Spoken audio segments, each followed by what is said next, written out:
Chapter 1. Burned. "Come on, hurry up and let's go," I called to Bess and George as I popped open the trunk of my car. I had parked in front of George's house and was in a rush to get going. "Leave it to you to be right on time, Nancy," Bess teased as she and George walked down the front steps of the porch and headed toward me, overnight bags in hand. George glanced at her watch. "Whoa, Bess is right," George said. "It's 9 a.m., on the dot." She grabbed Bess's bag and tossed it and her own into the trunk before slamming it shut. "Well, that's when I told you I'd be here," I answered. "And I'm really looking forward to getting to the lake early so we can settle into our cabin and go for a hike before it gets too hot." "Ugh," Bess groaned. "Not a hike. You and George promised me this would be a relaxing weekend."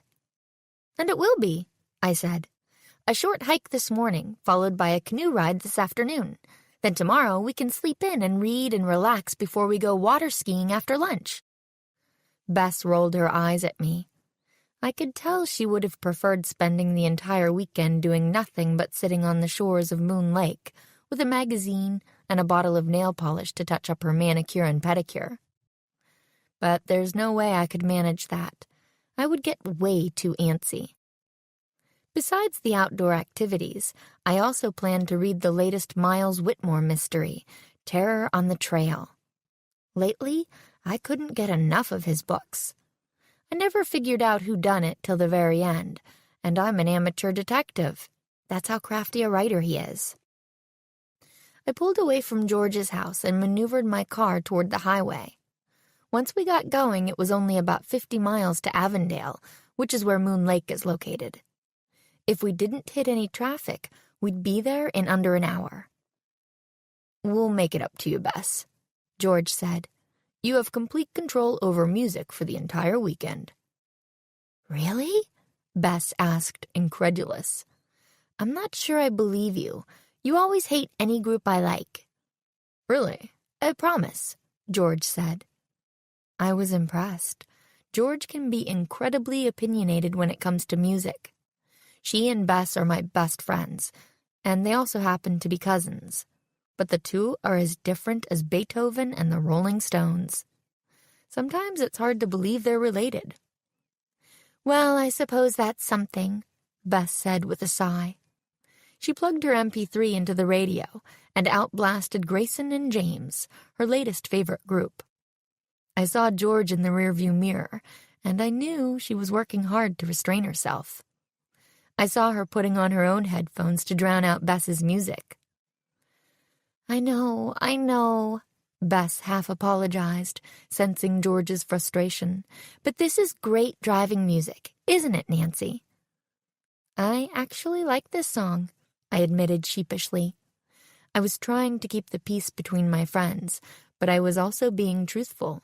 The song was catchy and fun. And with that, we all settled in to enjoy the ride. We pulled up to our rental cabin on Moon Lake almost exactly an hour later. Towering green pines surrounded the cabin, and the setting looked inviting. I couldn't wait to get started. Within minutes, the car was unpacked and our hiking boots were on. "I promise it will be a short hike, Bess," I told her as I pulled my hair into a tight ponytail. "Let's just do one loop around the lake. We'll be back in time for lunch." "All right," Bess grumbled. "Let's get this over with." She tightened the laces on her boots, and the three of us headed for the trailhead, which happened to be just a few paces from our cabin. As we hiked, I took in the beautiful scenery and tried to let my mind wander. That can be tough for me, as I always have some mystery on my mind, a real one or one in a book. But this weekend at the lake, I really planned to focus on my friends and the great outdoors. "Right, Nancy?" I heard George say. She was looking at me as though she'd been talking to me for 5 minutes without a response, which, come to think of it, was quite possible. "Oh, sorry, George," I replied. "I guess I was lost in my own world." "I said that's our cabin right there, isn't it?" George repeated, pointing to the little wooden structure peeking through the trees a few 100 yards ahead of us. "It is," I replied, glancing at my watch. Wow, that was quick.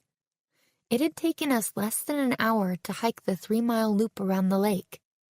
Even Bess agreed that it had been pleasant and not particularly taxing. "Great," George said, "because I'm ready for Hannah's lunch." Back at the cabin, I went into the kitchen to get the basket Hannah had packed for our weekend. Hannah Gruen is my dad's housekeeper, and she loves to keep all of us well-fed and nurtured. She's got lots of love to share. I couldn't wait to dig into some of her famous fried chicken and homemade coleslaw. But the basket was nowhere to be found. Suddenly, an image of it popped into my head. It was sitting on the counter. The counter at my house in River Heights, that is. "Bad news," I groaned. "I left the lunch basket Hannah packed for us at home." "That's because you were rushing like crazy to get up here," George said. "What's my stomach supposed to do?" she joked. Bess smiled broadly. "I guess we'll just have to make a trip into town then," she suggested. "It's not far away, and I'm pretty sure Avondale has a bunch of cafes and cute stores." She emphasized the word stores, and knowing Bess, she was eager to squeeze in some shopping along with lunch. "Great," I agreed, because I also left Terror on the Trail at home, so now I have nothing to read. Hopefully there's a bookstore in town, too. "Terror on the what?" George asked. "Do you ever stop trying to solve mysteries?" She tapped her tablet, which was perched on a nightstand. "You know, Nancy," she continued, "you wouldn't have this problem if you weren't so resistant to e-books. You could take 10 books with you at once." "As long as she remembered to actually bring the reader," Bess pointed out. "Ha ha," I said dryly. "But you know what? When it comes to books, I like the feel of the pages in my hands, and even the smell of them." "That's Nancy," George teased. "Always with her nose in a book, literally. Now let's go. I'm starving." 10 minutes later, we pulled into the town of Avondale. And Bess was right. There were plenty of quaint stores and shops. But that's not what caught my attention. 2 fire trucks were stopped in the middle of the street, and an acrid smell filled the air. We parked and quickly made our way toward the crowd that had formed. "Was there a fire?" I asked a man with a golden retriever close by his side. "Looks that way," he replied, shaking his head and gesturing toward a nearby building. A sign in front of the shop was in the shape of an open book. "And at Paige's Pages, of all places." Nearby, 3 young women had their heads together whispering, but loud enough that we could hear them. "And now we won't get to meet Lacey O'Brien," one of them said. "I can't believe it, Carly," another replied, "and I've read all her mysteries." That word got my attention. I moved closer to the girls. "Excuse me," I said. "Do you know what happened? We're just here for the weekend, but what's going on here? I was trying to get to the bookstore, but it looks like it's going to be, difficult." "We were here for the bookstore, too," the first girl replied. "Lacey O'Brien was supposed to do a reading and a book signing. You know, the mystery writer." "I've heard of her, sure," I replied. "She's like a local celebrity around here," the second girl, who had dark, curly hair, said. "Well, except that people hardly ever see her. I heard this book signing was the only one she was doing all year." "And now we're out of luck, aren't we, Mandy?" the third girl added. "No signing today." The girls continued chattering, and I took a few steps back, but I could still hear them clearly. In fact, everyone around us could. A firefighter near us was talking with a distraught-looking woman with graying hair, who was pointing to the store. "Did you realize there was a fire in her latest book, Burned?" Mandy whisper-shouted to her friends. "You're right," Carly answered. "That's a weird coincidence. You don't think Lacey had anything to do with this fire, do you?" "Well, at least something finally happened here. Nothing exciting or mysterious ever happens in Avondale, Mandy said. I wouldn't be so sure, I thought. That's what everyone thinks, until something actually happens.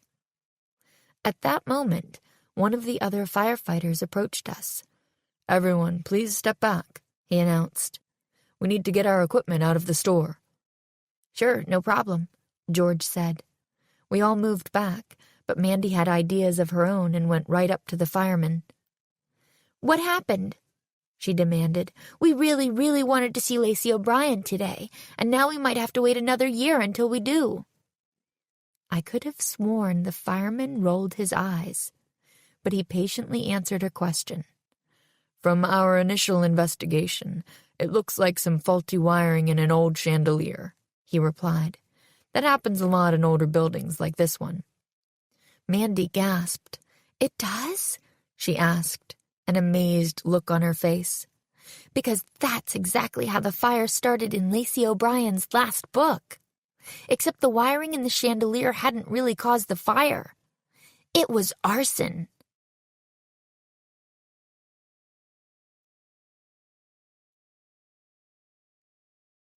Chapter 2. The Missing Wallet.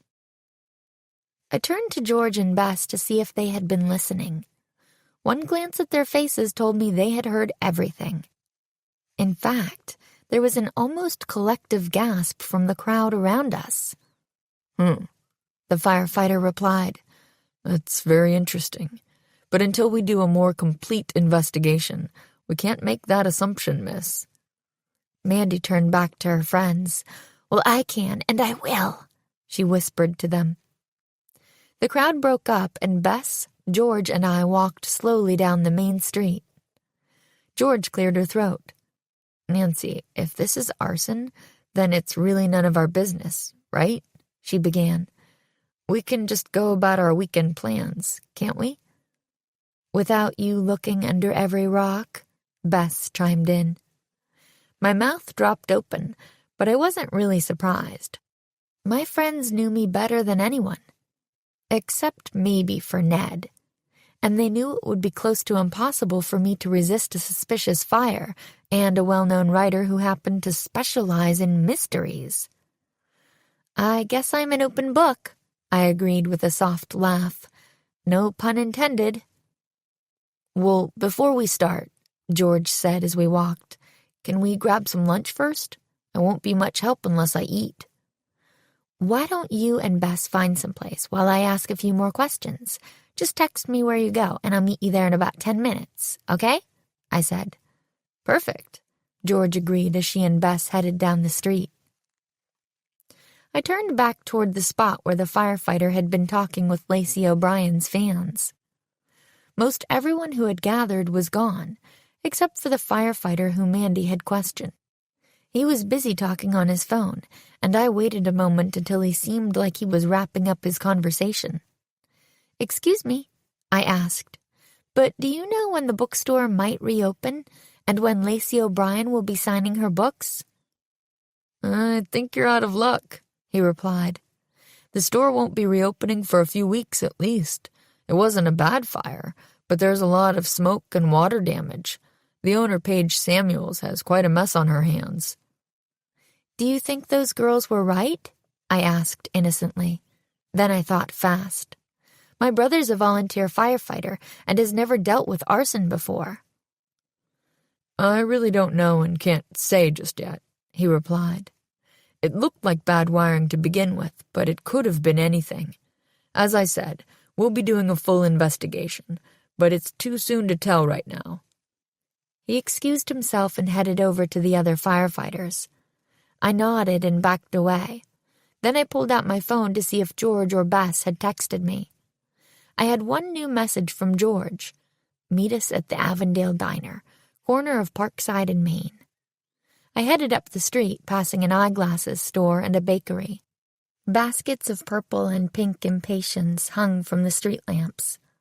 And I had the feeling that Mandy was probably right, that nothing exciting ever did happen in Avondale. It was quiet and quaint, with a small-town feel. So why now? Why a fire? And who? And did the fire really have anything to do with Lacey O'Brien's book? Or maybe even Lacey O'Brien herself? At that moment, I passed the Cheshire Cat Inn. In front, a woman was sweeping the sidewalk, mumbling to herself. She had curly, dark brown hair with a distinctive streak of gray in it.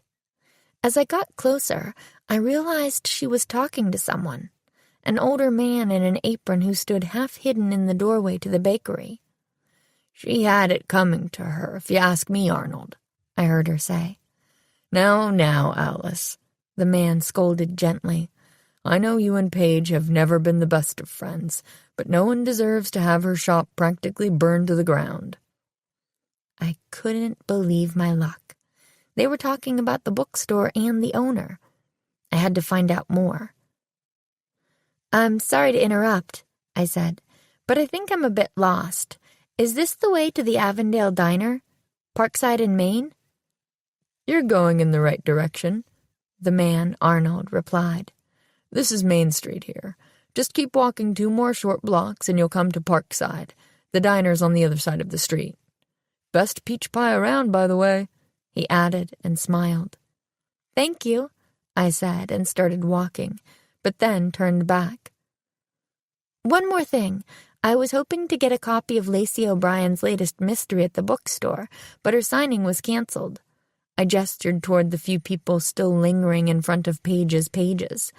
"Do either of you know of another place in town that sells books?"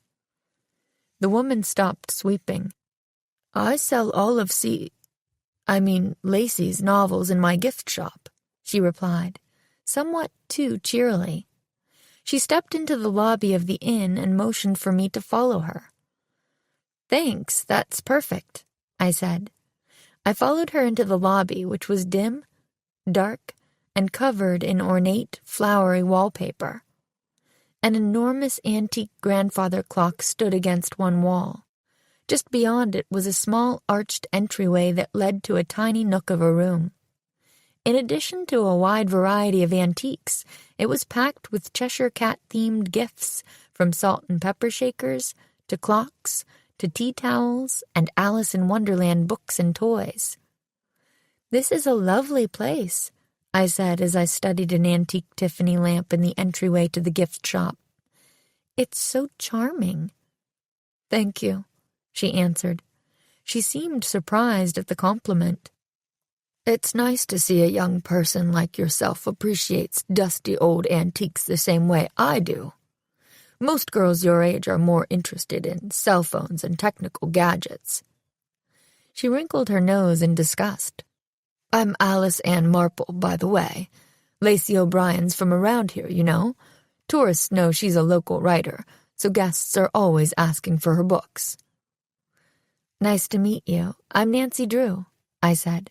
"I'm a writer myself," I fibbed, "and a big mystery fan." I gestured to the rack of Lacey O'Brien's novels, which was tucked between a display of antique picture frames and a shelf of cat figurines. There were at least 10 different titles to choose from. "I'm sure you know, but this one's her latest," Alice Ann began, picking up a copy of Burned. The front cover showed an old house lit up in bright flames. "But this one's my favorite." She handed me a copy of a book called Framed, which had an image of a shadowy figure in an oversized picture frame on the cover. "You know, all of her books are set in a town that's similar to Avondale," Alice Ann continued.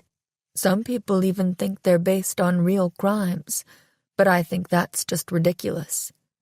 I went to high school with her, and she had quite an active imagination." What was Alice Ann saying?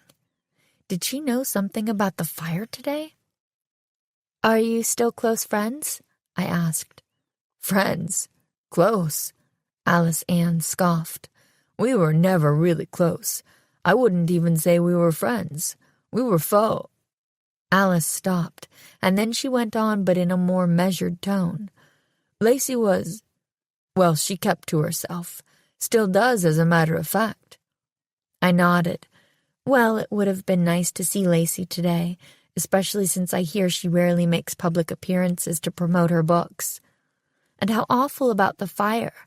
I really feel bad for the owner." I hoped Alice would continue talking about Paige. But she just gave me a tight-lipped nod. It seemed like she had remembered that I was a stranger in town and not an old acquaintance to gossip with. I guessed I wasn't going to find out why Alice felt Paige had something coming to her. "Yes, it's quite a tragedy," she replied. For a moment I thought I heard sarcasm in her voice, but I couldn't be sure because she moved on. "Have you decided on a book?" she asked, gesturing the 2 paperbacks I was holding. "I'll take them both," I replied. "Thanks again for the help." "Of course," she said. "I'll ring them up for you." It was clear our chat was over.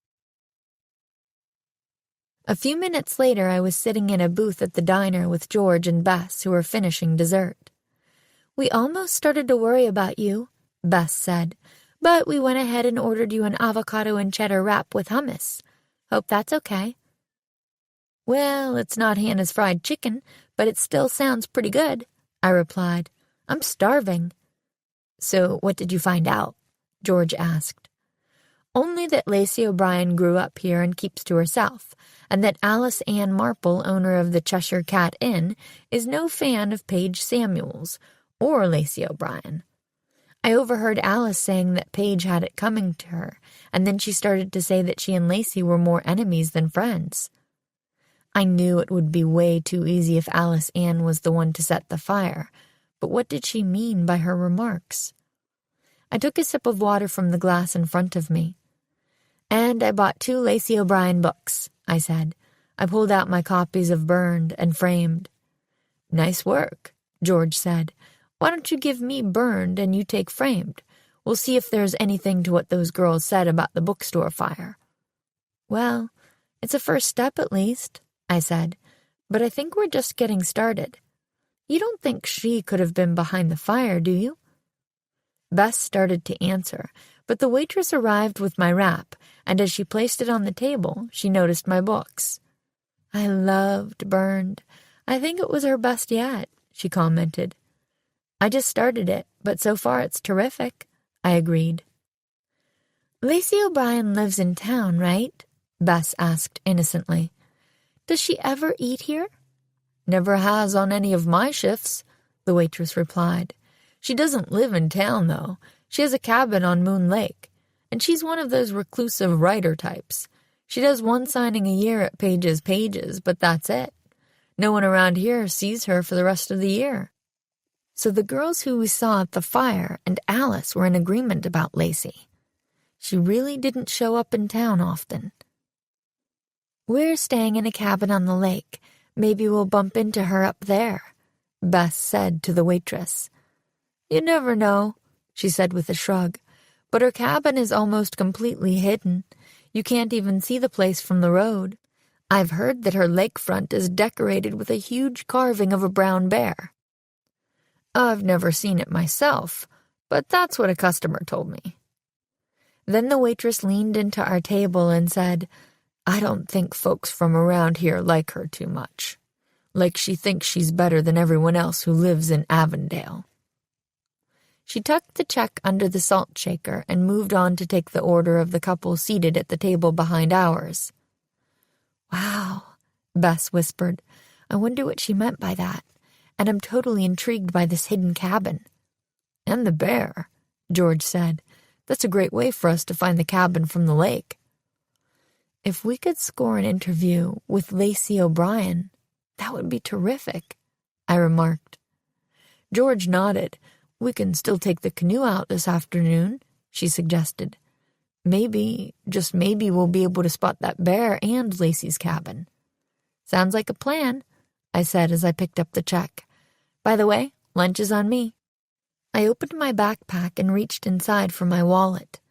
Then I gasped. "What is it?" Bess exclaimed. "My wallet," I groaned.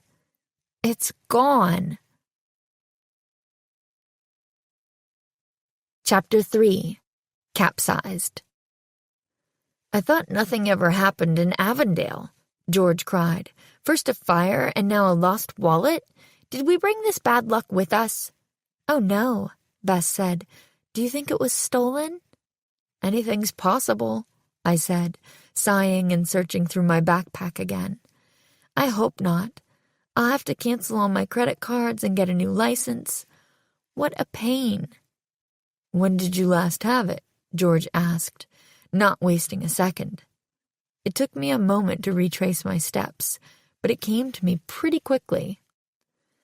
"The Cheshire Cat," I said, "at the gift shop." "Oh, is that where you bought the books?" Bess asked. I nodded, breathing a sigh of relief as I pointed to the novels still sitting on the table. My wallet probably hadn't been stolen. More likely I had flaked out and left it on the counter while talking to Alice Ann. "Let's go. We'll stop there on the way back to the car," George said as she went to pay the bill. "Thanks, George," I smiled. For someone with such a great memory when it came to mysteries and clues, I could sometimes be surprisingly absent-minded about everyday things like wallets and car keys. As soon as we entered the inn, Alice Ann cried out, "I'm so glad you came back. You left your wallet on the counter when you paid for those books. I've been waiting for our front desk clerk to return from her lunch break so I could dash up to the diner to return it to you." "Thanks so much," I said, relieved. "I can be such a scatterbrain sometimes." "Happy to help," Alice Ann replied. Then she noticed George and Bess behind me. "I didn't know you had friends with you. Any chance you need a place to stay? We've had a few cancellations, so there's plenty of room here at the Cheshire Cat." "No, thanks," Bess said. "We've already rented a cabin on the lake." Suddenly I had an idea. Maybe I could get Alice Ann to open up a bit more after all. "Speaking of the lake, the waitress at the diner mentioned that Lacey O'Brien lives up there," I began. "I know you said she keeps to herself, but any chance you know which cabin is hers? Of course we wouldn't bother her, but we're taking a canoe ride this afternoon, and it might be fun to just pass by." Alice Ann hesitated for a moment. "Well, I'm not in the habit of advertising her whereabouts to tourists," she said. "We may not have ever been close friends, but I suppose the woman is entitled to her privacy." She paused again. I waited, sensing that she was about to give in. "Well, I suppose it won't do any harm, but hers is the cabin on the northwest corner of the lake, and you won't be able to miss it from the water because there's a massive carving of a grizzly bear on the shore. That monstrosity must have cost her a fortune," Alice said and pursed her lips. I don't know what she was thinking when she commissioned that piece. Thank you, Alice. We'll just paddle by and get a peek at the place from afar," I told her, knowing full well that Bess, George, and I had other plans. Alice Ann nodded curtly. Once again, she was acting as though she might have opened up and said too much. "You enjoy your books now," she said as we thanked her again and headed back out the door and to the car. On our way back to the cabin, we stopped at a grocery store to pick up a few supplies. Bess headed to the produce aisle for fruit and vegetables, while George and I picked up some bread, cereal, and milk for breakfast the next morning. The three of us met in the checkout line. We were right behind a nervous and tired-looking woman who was speaking with the checkout clerk in hushed tones. "So sorry about the fire, Paige," I heard the clerk tell the woman. With a start, I realized we were behind Paige Samuels, the owner of the bookstore. I glanced quickly at the items she was purchasing, which included a box of heavy-duty trash bags, a large flashlight, a heap of batteries, and a case of bottled water. Then I elbowed George in the side and silently gestured to the woman. George glanced at the supplies and gave me a quick nod, and we both leaned in a bit to hear more. "Thank you," Paige said to the cashier in a quiet voice. "It's quite a shock." "Do you know what happened?" the clerk replied. "A few people have said that it might have been arson. What do you think?" Paige seemed surprised by the suggestion. No, she replied hastily. "The building is very old, you know. I'm sure it was just an old faulty wire. which is what the fire department thinks. Besides, Carol, why would someone want to deliberately set fire to my store? Alice Ann doesn't dislike me that much, does she?" And then she laughed. George and I looked at each other. Alice Ann? And Paige was laughing? This was too weird. Paige paid the cashier and quickly headed for the exit. As she pulled her car keys out of her pocket, a slip of paper fluttered to the ground. I leaned down and snatched it up. It read 9-1-14. "Excuse me," I called after her. "You dropped this." She turned back, a startled expression on her face. Then she saw the slip of paper, snatched it from me, and fled without saying thanks. "Whoa," George said as she appeared at my side. "That was beyond strange." "Tell me about it," I agreed. We headed back to the checkout line and joined Bess, who was busy loading our groceries onto the conveyor belt. "What was that all about?" Bess asked. "Nothing," I said softly, not wanting to speak freely in front of the cashier. Bess gave me a puzzled look, but she just shrugged and began bagging the groceries. As we headed out to the car, George and I quickly filled Bess in on what she had missed. "Weird," Bess exclaimed. "What do you think 9114 means?" "I don't know," I replied. "A date? It could be some sort of code, though." "I bet it is a date. September 1st, 2014, George stated matter-of-factly. "Could be," I mused. We drove back to the cabin in silence, mulling it over. Then we unloaded our groceries and put everything in the fridge, put on our bathing suits, shorts, and tank tops, and headed outside. Bess unlocked the equipment shed near the cabin and retrieved the paddles, while George and I carried the canoe down to the tiny stretch of rocky sand just behind our cabin. Bess pulled a bright orange life vest over her head and handed one each to George and me. "Ugh," she sighed. "Why do they have to make these so ugly?" "So they can be spotted in a storm," I replied simply. "Thanks, super sleuth," Bess joked. It was a rhetorical question, though. She squinted at the sky. "Speaking of storms, it looks a little dark off in the distance, doesn't it?" she asked. "Maybe we should wait until tomorrow to take the canoe out." She was right. The sky above the horizon was definitely gray. I pulled out my phone to check the weather. "Well, there's no rain predicted for this afternoon," I assured her. "So I think we should be okay, and I'm really curious to check out Lacey O'Brien's cabin." George just shrugged and followed us down to the shore. We climbed into the canoe and pushed off. As Bess and I paddled, George sat back and closed her eyes.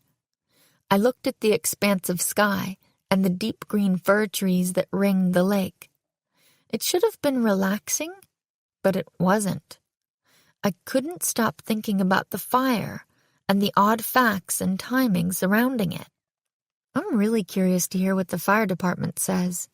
Paige seemed awfully certain it was accidental, but I'm not so sure. And she was so jumpy when I picked up that slip of paper. And I know she's a recluse, but even though there couldn't have been a signing, I'm a bit surprised Lacey stayed away. Bess nodded. "Good points," I continued. "And what about Alice Ann? Even Paige pointed out that Alice wasn't too fond of her." George glanced down at her phone, which was open to a compass app. "We're here. Well, the northwest corner of the lake anyway." She looked from her phone back up at the sky. "I'm wondering if maybe we should turn back, though," she said worriedly. "It's gotten a lot darker out here, and my hair is suddenly standing on end because of all the static electricity in the air. I don't like the idea of being on the water in a lightning storm." "I agree," Bess said nervously. "And the wind is changing. I can feel it. I'm getting goose pimples on my arms." The sky definitely did look more menacing than it had before, and the wind had picked up. It was growing increasingly more difficult to paddle through the choppy water. But suddenly, out of nowhere, I caught a glimpse of a dark figure on the beach. 2 figures, actually. One in the dark shape of a bear, the other a human. "Look!" I cried out. "Over there! Someone's on the beach!" I gave George and Bess a pleading look. "We're actually closer to this shore of the lake now than we are to our cabin," George said with a sigh. "I'd rather be near the shore, any shore, than in the middle of the lake if we do run into trouble. Maybe we can land on the beach and ask for temporary shelter if it starts to storm," I said. Bess sighed. "You're both right," she agreed. "Turning back now in this wind would be more dangerous than going ashore here." Bess and I paddled hard. The gusts picked up while George gripped the sides of the canoe. The wind started whipping at us from every direction, but there was nothing else to do but press on. If we could make it to the beach, we'd be safe from the storm. The shadowy figure watched us from the shore. He or she didn't wave or yell out to us. It just watched us struggle. I put my head down and used all my strength as I pulled on the paddle. The waves were getting bigger, and every time one hit us, we rocked unsteadily from side to side. "Whoa!" Bess cried out. "Ugh!" George moaned. "This rocking motion is making me feel ill." "Try to keep the canoe cutting through the water perpendicular to the waves," I called to Bess over the wind. "That way we won't tip over." "Okay," Bess called back, as she and I both tried hard to turn the canoe so the bow of the boat was slicing through the waves at a right angle. Suddenly, the wind changed, and a swell of water hit us hard from the left, causing us to tip toward the right. "Yikes!" Bess screamed. At that moment, George pointed to a floating dock that seemingly just appeared. "Nancy! Bess!" she shouted. "Watch out!" In trying not to hit the dock, Bess and I managed to turn the canoe so that we were once again parallel to the waves. A second later, we were hit from the left with another giant swell. Before I even realized what was happening, the boat lurched wildly to the right, throwing us into the violent waters. "Help!" I yelled out. But my screams were lost in the wind. Chapter 4. No Trespassing. I gasped when I hit the lake, sucking down a mouthful of frigid water. Luckily, the life vest kept me afloat as I coughed and spluttered until I had spit most of it out. George and Bess bobbed next to me. "Are you both okay?" George yelled, wiping a handful of weeds off her face. "I'm fine," I yelled back as I grabbed hold of the side of the canoe. "Just drank about half the lake, but other than that, I'm okay." "Ah!" Bess screamed. She combed a muddy twig out of her hair with her fingers, and she was covered in lake gunk. She swam around to the other side of the canoe and grabbed hold as well. I glanced toward the beach to wave for help, but the person who was there before had disappeared. That was strange. Whoever it was had just been there a moment ago. Had the person really watched us capsize and then vanished without offering to help? I was certain, since we had also spotted the bear, that this was Lacey O'Brien's house. "Looks like we're on our own," I told my friends. I studied the canoe I was gripping. After we capsized, the canoe had flipped right side up again, only it was now full of water. Then I felt raindrops. So much for getting an accurate weather forecast before we'd set out. "Hey, where did that person go?" George asked, incredulous. "What if we were in real trouble out here?" "Maybe they're going to get help," Bess said. George shook her head. "Doubt it," she replied. "Nancy's right. We're going to take care of this. Do either of you have any idea how to empty a swamped canoe?" I could barely hear her above the wind, and we kept screaming back and forth to one another. "Well, I did see it in a movie once," I admitted. "First we'll have to dump out most of the water. I guess we'll have to turn it over to do that." George shook her head. "We're only about 30 yards from shore," she said. Let's swim in and tow the canoe behind us. We'll wait out the storm on the beach." Amazingly, we made our way to shore, kicking hard as we towed the boat through the thickening sheets of rain. Luckily, we didn't see any lightning or hear any thunder as we slogged through the lake. It was slow going, but we finally got close enough to the shore so we could stand and dump the water out before we pulled the boat the rest of the way in. We collapsed on the ground, soaking wet and exhausted. Dragging that canoe was one of the most physically challenging things we had ever done together. Once we were somewhat rested, I stood up, looked around, and saw that the property was covered in no trespassing signs. "Not exactly rolling out the welcome mat, right?" Bess commented. "I guess I understand why that person on the beach disappeared." "Well, I'm not going to let those signs stop me," I replied. "If that was Lacey or someone else, I want to meet whoever wouldn't help 3 people stranded on a lake in the middle of a storm." "And we've got to make it back to our cabin," Bess said, which was something I hadn't actually considered. The rain had let up somewhat, so George and Bess parked themselves under a tree, while I climbed the wooden steps that led from the shore to the cabin. I pounded on the back door, waited a good 2 minutes, and then pounded again. "Hello, Ms. O'Brien?" But nobody came to the door. When I backed away from the cabin, though, I caught a flutter of curtains at the window beside the back door. "Hello?" I called out loudly. "Is someone there? We're just looking for a place to dry off for a few minutes until the storm passes. Hello?" Still nothing. I waited another minute, but the door remained firmly closed. The curtains didn't move again. I returned to the beach and to George and Bess. The canoe was emptied, leaning on its side. Just as quickly as the storm had formed, it had let up. "I thought I saw the curtains flutter when I knocked on the door, but I could have been mistaken," I told them, shaking my head. "What now?" Bess asked. "We get back in the canoe and then head back to our cabin," I replied with a shrug. "And we try to figure out why Lacey O'Brien or whoever that was on the beach earlier refused to help us. If that was her, no wonder she has a terrible reputation in town." George bit her lip thoughtfully. "It was pretty rude," she agreed. "Maybe the fire was set to sabotage her book signing.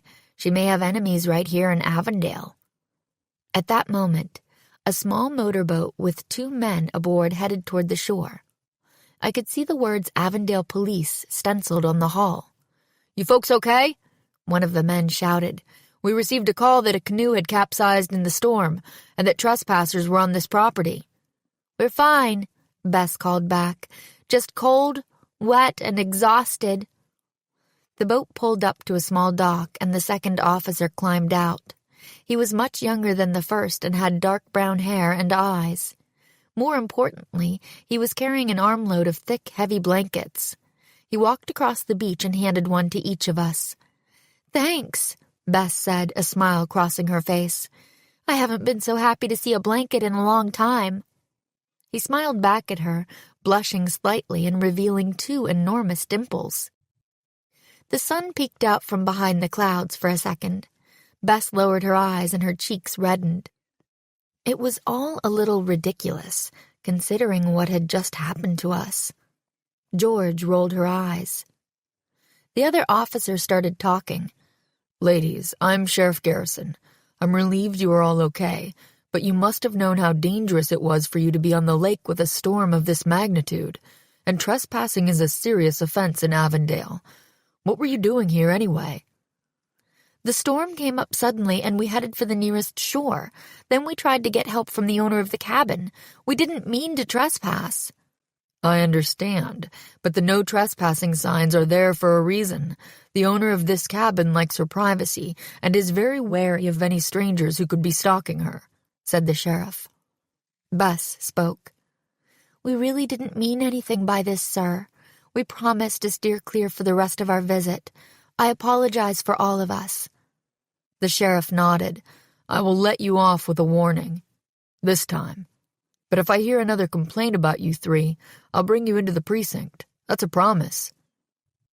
He walked away and started talking on his phone, leaving us with the younger officer. We were speechless. How had this weekend taken such a disastrous turn? He smiled. "I'm sorry my uncle was so rough on you guys," he apologized. "But folks in Avondale really take their privacy seriously. I'm Ian Garrison, by the way. I'm interning over the next couple of months for the sheriff's office. It looks like you could use help getting back to wherever you're going, right?" I nodded. "We're heading to our cabin on the southeast corner of the lake," I explained. "I think we'll be fine, but if you're going in that direction, we wouldn't mind the company." "We're heading that way, too. Just consider us your police escort." "Nancy," I replied as I took his hand. "And that's Bess and George." I pointed to my friends. "Nice to meet you all," he said. George and I portaged the canoe down to the shore. Bess carried the paddles, and we climbed in and pushed off. We got back slowly but surely, the motorboat officers watching our every move. By the time we got back to our cabin, the weather had cleared, and I couldn't believe it, but it was close to dinner time. What a day it had been. "Can we get you anything to drink before you leave?" I asked Sheriff Garrison. "No, thanks," he replied. "I have to get back. But remember, stay out of trouble while you're here." Then he smiled and said, "But barring an emergency, Ian here is done for the day." He gestured to his nephew. "That would be great, thanks," Ian replied with a shy smile in Bess's direction. Sheriff Garrison took off, and Bess and I went into the kitchen to get the drinks. As I sliced some lemons to add to a pitcher of iced tea, I said to Bess, "I was hoping you might be able to pump Ian for some info on the fire." I smiled at her in what I hoped was a winning fashion. "You know, since he seems to really like you." "He does not," Bess protested. "But I'll ask a few questions if it helps." We headed back out onto the porch with the ice-filled pitcher, 4 glasses, and some snacks. "This is great, thanks. So, where are you all from?" Ian said. "River Heights," George replied. "We're just up here for the weekend." "What do you think so far?" Ian asked. "The lake is beautiful if you can manage to stay in the canoe," I joked. "And we got to check out Avondale earlier today as well. That bookstore fire looked really terrible." I glanced at Bess to see if she would take the lead. She turned to Ian and asked, "Who would want to torch a bookstore? We heard some people say that Lacey isn't too popular around here, even though she's a famous mystery writer. And Paige seems to have an enemy or two as well." "Well, I'm not supposed to discuss ongoing investigations, but we really don't know that much yet. I'm sure it wouldn't hurt," Ian said. "The fire chief and Uncle Bob, the sheriff, were in the bookstore all morning collecting evidence. They still have to evaluate everything officially. But just between us, that fire was definitely not an accident. They found traces of kerosene, though they also found some frayed wires on an old chandelier," he continued. "It looked like someone cut through the wires to make it look like that's what started the fire. Now they've launched a full investigation." So it was official. Someone had started the fire on purpose. But who was the target? Paige? Lacey? Or someone else? I was contemplating my next move when the ringing of Ian's cell phone cut through my thoughts. "Hey, Uncle Bob," he answered. "Is everything okay?" The sheriff. It was difficult not to eavesdrop, since Ian was sitting just a few feet away. "Really?" he asked. "Of course. I'll be there as soon as I can." The call over, he looked at us, seemingly in shock. "Thanks for the iced tea," he said, nodding his head at Bess as he spoke. "But our small town has been hit again. Someone stole a valuable, one-of-a-kind statue." He shook his head. "I just don't understand why this is happening." Chapter 5. Cracking the Code. Bess was up from her chair in a second.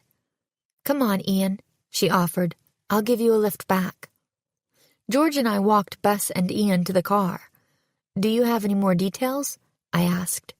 He opened the car door and said, "The piece was by artist Rick Brown. It was taken from one of the small art galleries in town. The Bride of Avondale, I think my uncle said." 2 crimes in less than 12 hours? George questioned once they drove off. "I know that may not be much for River Heights, but from what we've heard about Avondale, it's pretty suspicious, isn't it?" "I agree," I said.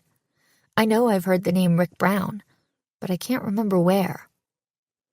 "Maybe you saw one of his pieces in a museum or read about him in art class," George suggested. "Wait a sec," I said. "I remember." I jumped up and ran into the house to grab the 2 Lacey O'Brien books I had bought earlier in the day. I came back to the porch and opened one of them to the About the Author page and skimmed it quickly. "I knew it," I said triumphantly. "I read about the author on the way to the diner before. Rick Brown is Lacey O'Brien's husband." "That's too much of a coincidence, isn't it?" George said. "I mean, first Lacey's supposed to appear for a reading, but there's a fire at the bookstore. Then her husband's statue is stolen from an art gallery on the same day." I took a sip of tea and closed my eyes for a second. "Do you remember those 2 girls at the bookstore fire this morning?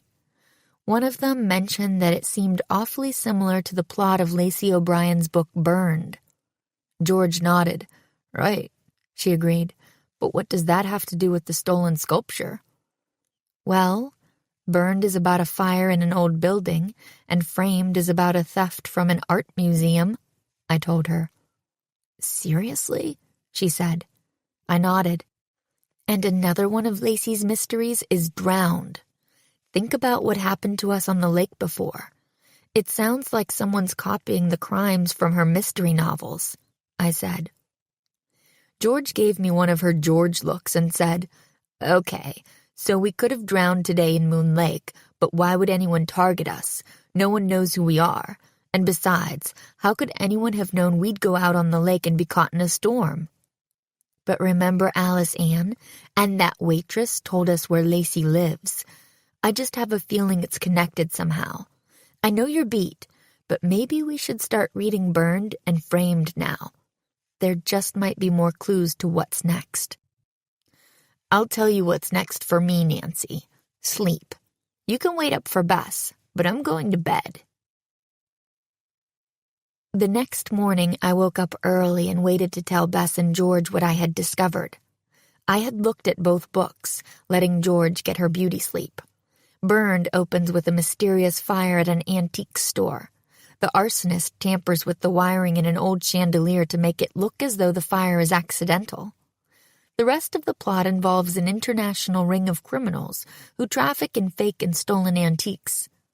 The heroine in the novel, a journalist named Lucy Luckstone, breaks the story and eventually solves the case, with the help of Detective Buck Albemarle. The 2 characters appear again in the novel Framed. This time, a thief steals a valuable painting from an art museum while Lucy Luckstone is on a behind-the-scenes tour. Lucy is framed for the theft, and Detective Albemarle has to clear her name. I didn't know if Drowned would have revealed anything helpful, but I didn't have a copy of it. I was on my 2nd cup of tea when Bess came into the kitchen. "So, what did you find out?" Bess asked eagerly as she helped herself to a mug of coffee. "Any insight into the Avondale crime spree?" "Well, I think there's a pretty good chance I'm right about someone borrowing crimes from Lacey's books," I explained. "But I don't even know where to begin in terms of motive." "How about Alice Ann?" George said as she shuffled into the living room. "You said she didn't seem to like Lacey or Paige all that much." I nodded. Could it really be that easy? "Who else? Lacey?" Bess yawned from the couch. "It sounds crazy, but who else knows her books better than the one who wrote them?" Bess had made a good point. But as much as I would love to talk to Lacey, we had already been warned by Sheriff Garrison to stay away. Far away. I wasn't sure if anyone would be willing to talk to strangers from out of town, no matter how friendly people from Avondale appeared. George looked thoughtful. "Well, you're probably the only person in town who's made the connection between the two crimes," she said. "Ian and the sheriff might figure it out as well, but something tells me you have a leg up on those two, at least for a little while. The sheriff thinks we're stalkers, remember?" I answered, "I know, but the girls in town did know that the Pages fire sounded similar to burned. Maybe it would make sense if we let people know about the connection between the two crimes. What do you think?" George didn't look too happy. "Do we really have to get involved in this, Nancy?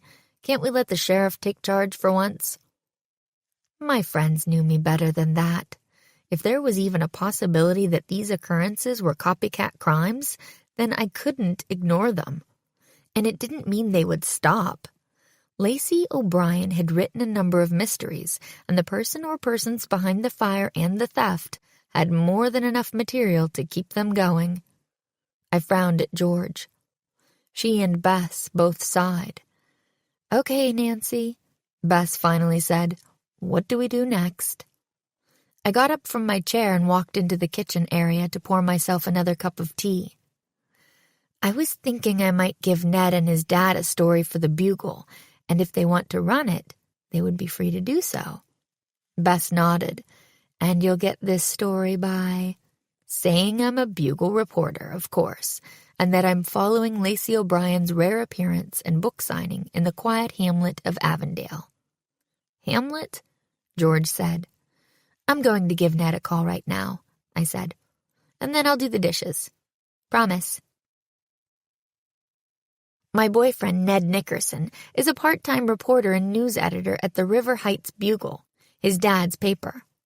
The Bugle covers a wide area encompassing 3 counties, including Avondale, so the chances were good that Ned and his dad would be interested in the story. I quickly filled him in on what had happened yesterday, and he agreed that both crimes sounded newsworthy. "I'll have to clear it with my dad, but if you write the story, I'll edit it and get my dad to publish," he told me on the phone. "When will you be back in River Heights?" "I'm not sure, but Bess and George are coming home first thing tomorrow," I replied. "I hope to do the interviews tomorrow morning and write the article tomorrow night, so you can post the story ASAP. Sound good?" "Yes, sounds great," he replied. After I hung up the phone, I cleaned up the dishes as promised. And because yesterday had been such an unplanned adventure, we decided to relax the rest of the day at the cabin, snacking, napping, reading, before George and Bess took off for home. After dinner, we decided to play one of our favorite games, Scrabble. George was easily the best player among us, and just 15 minutes into the game, she was well ahead of Bess and me. "Triple word score!" she shouted gleefully as she played the word zebras. "Ugh, and you even have a Z in there," Bess groaned. "Not only that, but the Z is on a double-letter score square," I added with a pained sigh. "Sorry, girls," George said apologetically, though the smile on her face made it hard to believe she was being sincere. I played the word year and was left with the letters A, D, K, and O. I selected a Q and then 2 O's in a row. "Really?" I exclaimed, exasperated. 2 more O's? "Nancy, you just totally gave away your letters," Bess laughed. I shrugged. I was losing badly by this point anyway. I placed the tiles on my stand with a sigh and started rearranging them. Suddenly, I remembered the scrap of paper from yesterday. "Oh!" I exclaimed, practically knocking my tiles over. "I think I know what that number might have been." George and Bess both gave me puzzled looks. "Number?" Bess asked. "What number?" "The one on the paper Paige dropped in the supermarket," I reminded my friends. "What do you think it means?" George asked. "Well, I was rearranging the letters on my stand, and I was looking at the number of points assigned to each letter, instead of at the letters themselves," I explained. "Maybe each of those numbers corresponds to a different letter of the alphabet." I spun my stand around to show them. "Well, I guess the game's over if you're showing off all your letters," George joked. I glared at her. Sorry. she said, waving her arms in apology. Please go on. George, I know you thought the number might be a date, but what if it's a word? I continued. The numbers were 9, 1, 14, so we should try the 9th, 1st, and 14th letters of the alphabet. Bess had been keeping score, so she quickly grabbed a scrap of paper and a pencil and jotted down the numbers 1 through 14 on the paper with the letters of the alphabet below them. She studied the paper for a second and then gasped. The letters spell the name Ian, she cried. Really? I asked, intrigued. It's a good theory, but why would someone write down numbers instead of letters for someone's name? George asked. I admire your sleuthing skills, but maybe the number is just a number. You have a point, I admitted. People sometimes write things down if they're likely to forget them, and Ian doesn't seem like a name that would be hard to remember. Or necessary to disguise, Bess pointed out a bit defensively. Well, we don't know about that, do we? George joked. Maybe he's an undercover spy, and his cover is that he's the sheriff's nephew/intern. Ha ha, Bess replied, rolling her eyes. Wait a minute, I said. If it is just a number that someone wouldn't want to forget, it could be a combination. Maybe to a safe? And that would explain why the bookstore owner looked so alarmed when you picked it up, George pointed out. Maybe it's the code to a safe she has in the bookstore. I nodded. It's a possibility. Are we done with this game then? George asked as she gestured at the abandoned Scrabble board. Or are we still playing? Bess threw up her hands. It's no use, George, she admitted. You'll win anyway. Let's call it quits. I agree, I chimed in. You are truly the champ, George. With that, we packed up the game and headed to bed. I fell asleep as soon as my head hit the pillow. But I was startled awake in the middle of the night by a rustling noise outside the cabin. I sat straight up. Bess was still sleeping soundly in the bed next to mine, but I saw George shift in her bed across the room. She sat up too. I tiptoed over in the dark and perched on the edge of her bed. Did you hear that? I whispered. She nodded. It sounds like someone's out there, she said in a hushed tone. I stood up and dashed back to my bed to grab a sweatshirt and my cell phone, just in case. I pulled the sweatshirt over my head and stepped into my flip-flops. George did the same, and then we quietly went out into the cabin's main room. A shadow darted past the window next to the front door. George and I both held our breath. Maybe we should call the police, she said quietly. Suddenly the hairs on the back of my neck stood up, and I clutched George's arm. What I had seen outside was now behind me, but inside. Chapter 6. Shadowed. The moonlight cast the figure's shadow on the wall in front of me. I grabbed a ceramic frog that was perched on the sideboard and whirled around, my heart pounding. I raised the frog, ready to bash the intruder. Stop! Don't touch me! The voice screamed. Bess? I lowered my arm. Bess, you scared the daylights out of us. Bess flinched and then scowled. You almost hit me with that ugly frog. I smiled apologetically. Sorry, I said sheepishly, glancing at the painted ceramic figurine. I thought you were an intruder. I did too, George added. Bess glared at us both. Well, you two are the ones who are out of bed in the middle of the night, she said accusingly. I heard the floorboards creaking and both of your beds were empty, so I didn't know what was going on. What's up? George and I heard something outside the cabin, I explained, leaning over and flicking on the light switch. We wanted to check it out. George nodded. And then we saw a shadow on the front porch. We were about to call the police when you came up behind us. Well, let's call then. It's possible the intruder is still around. Bess shuddered. I still don't know why anyone around here is interested in us." She picked up the phone and dialed 911. About 10 minutes later, Sheriff Garrison appeared at our front door.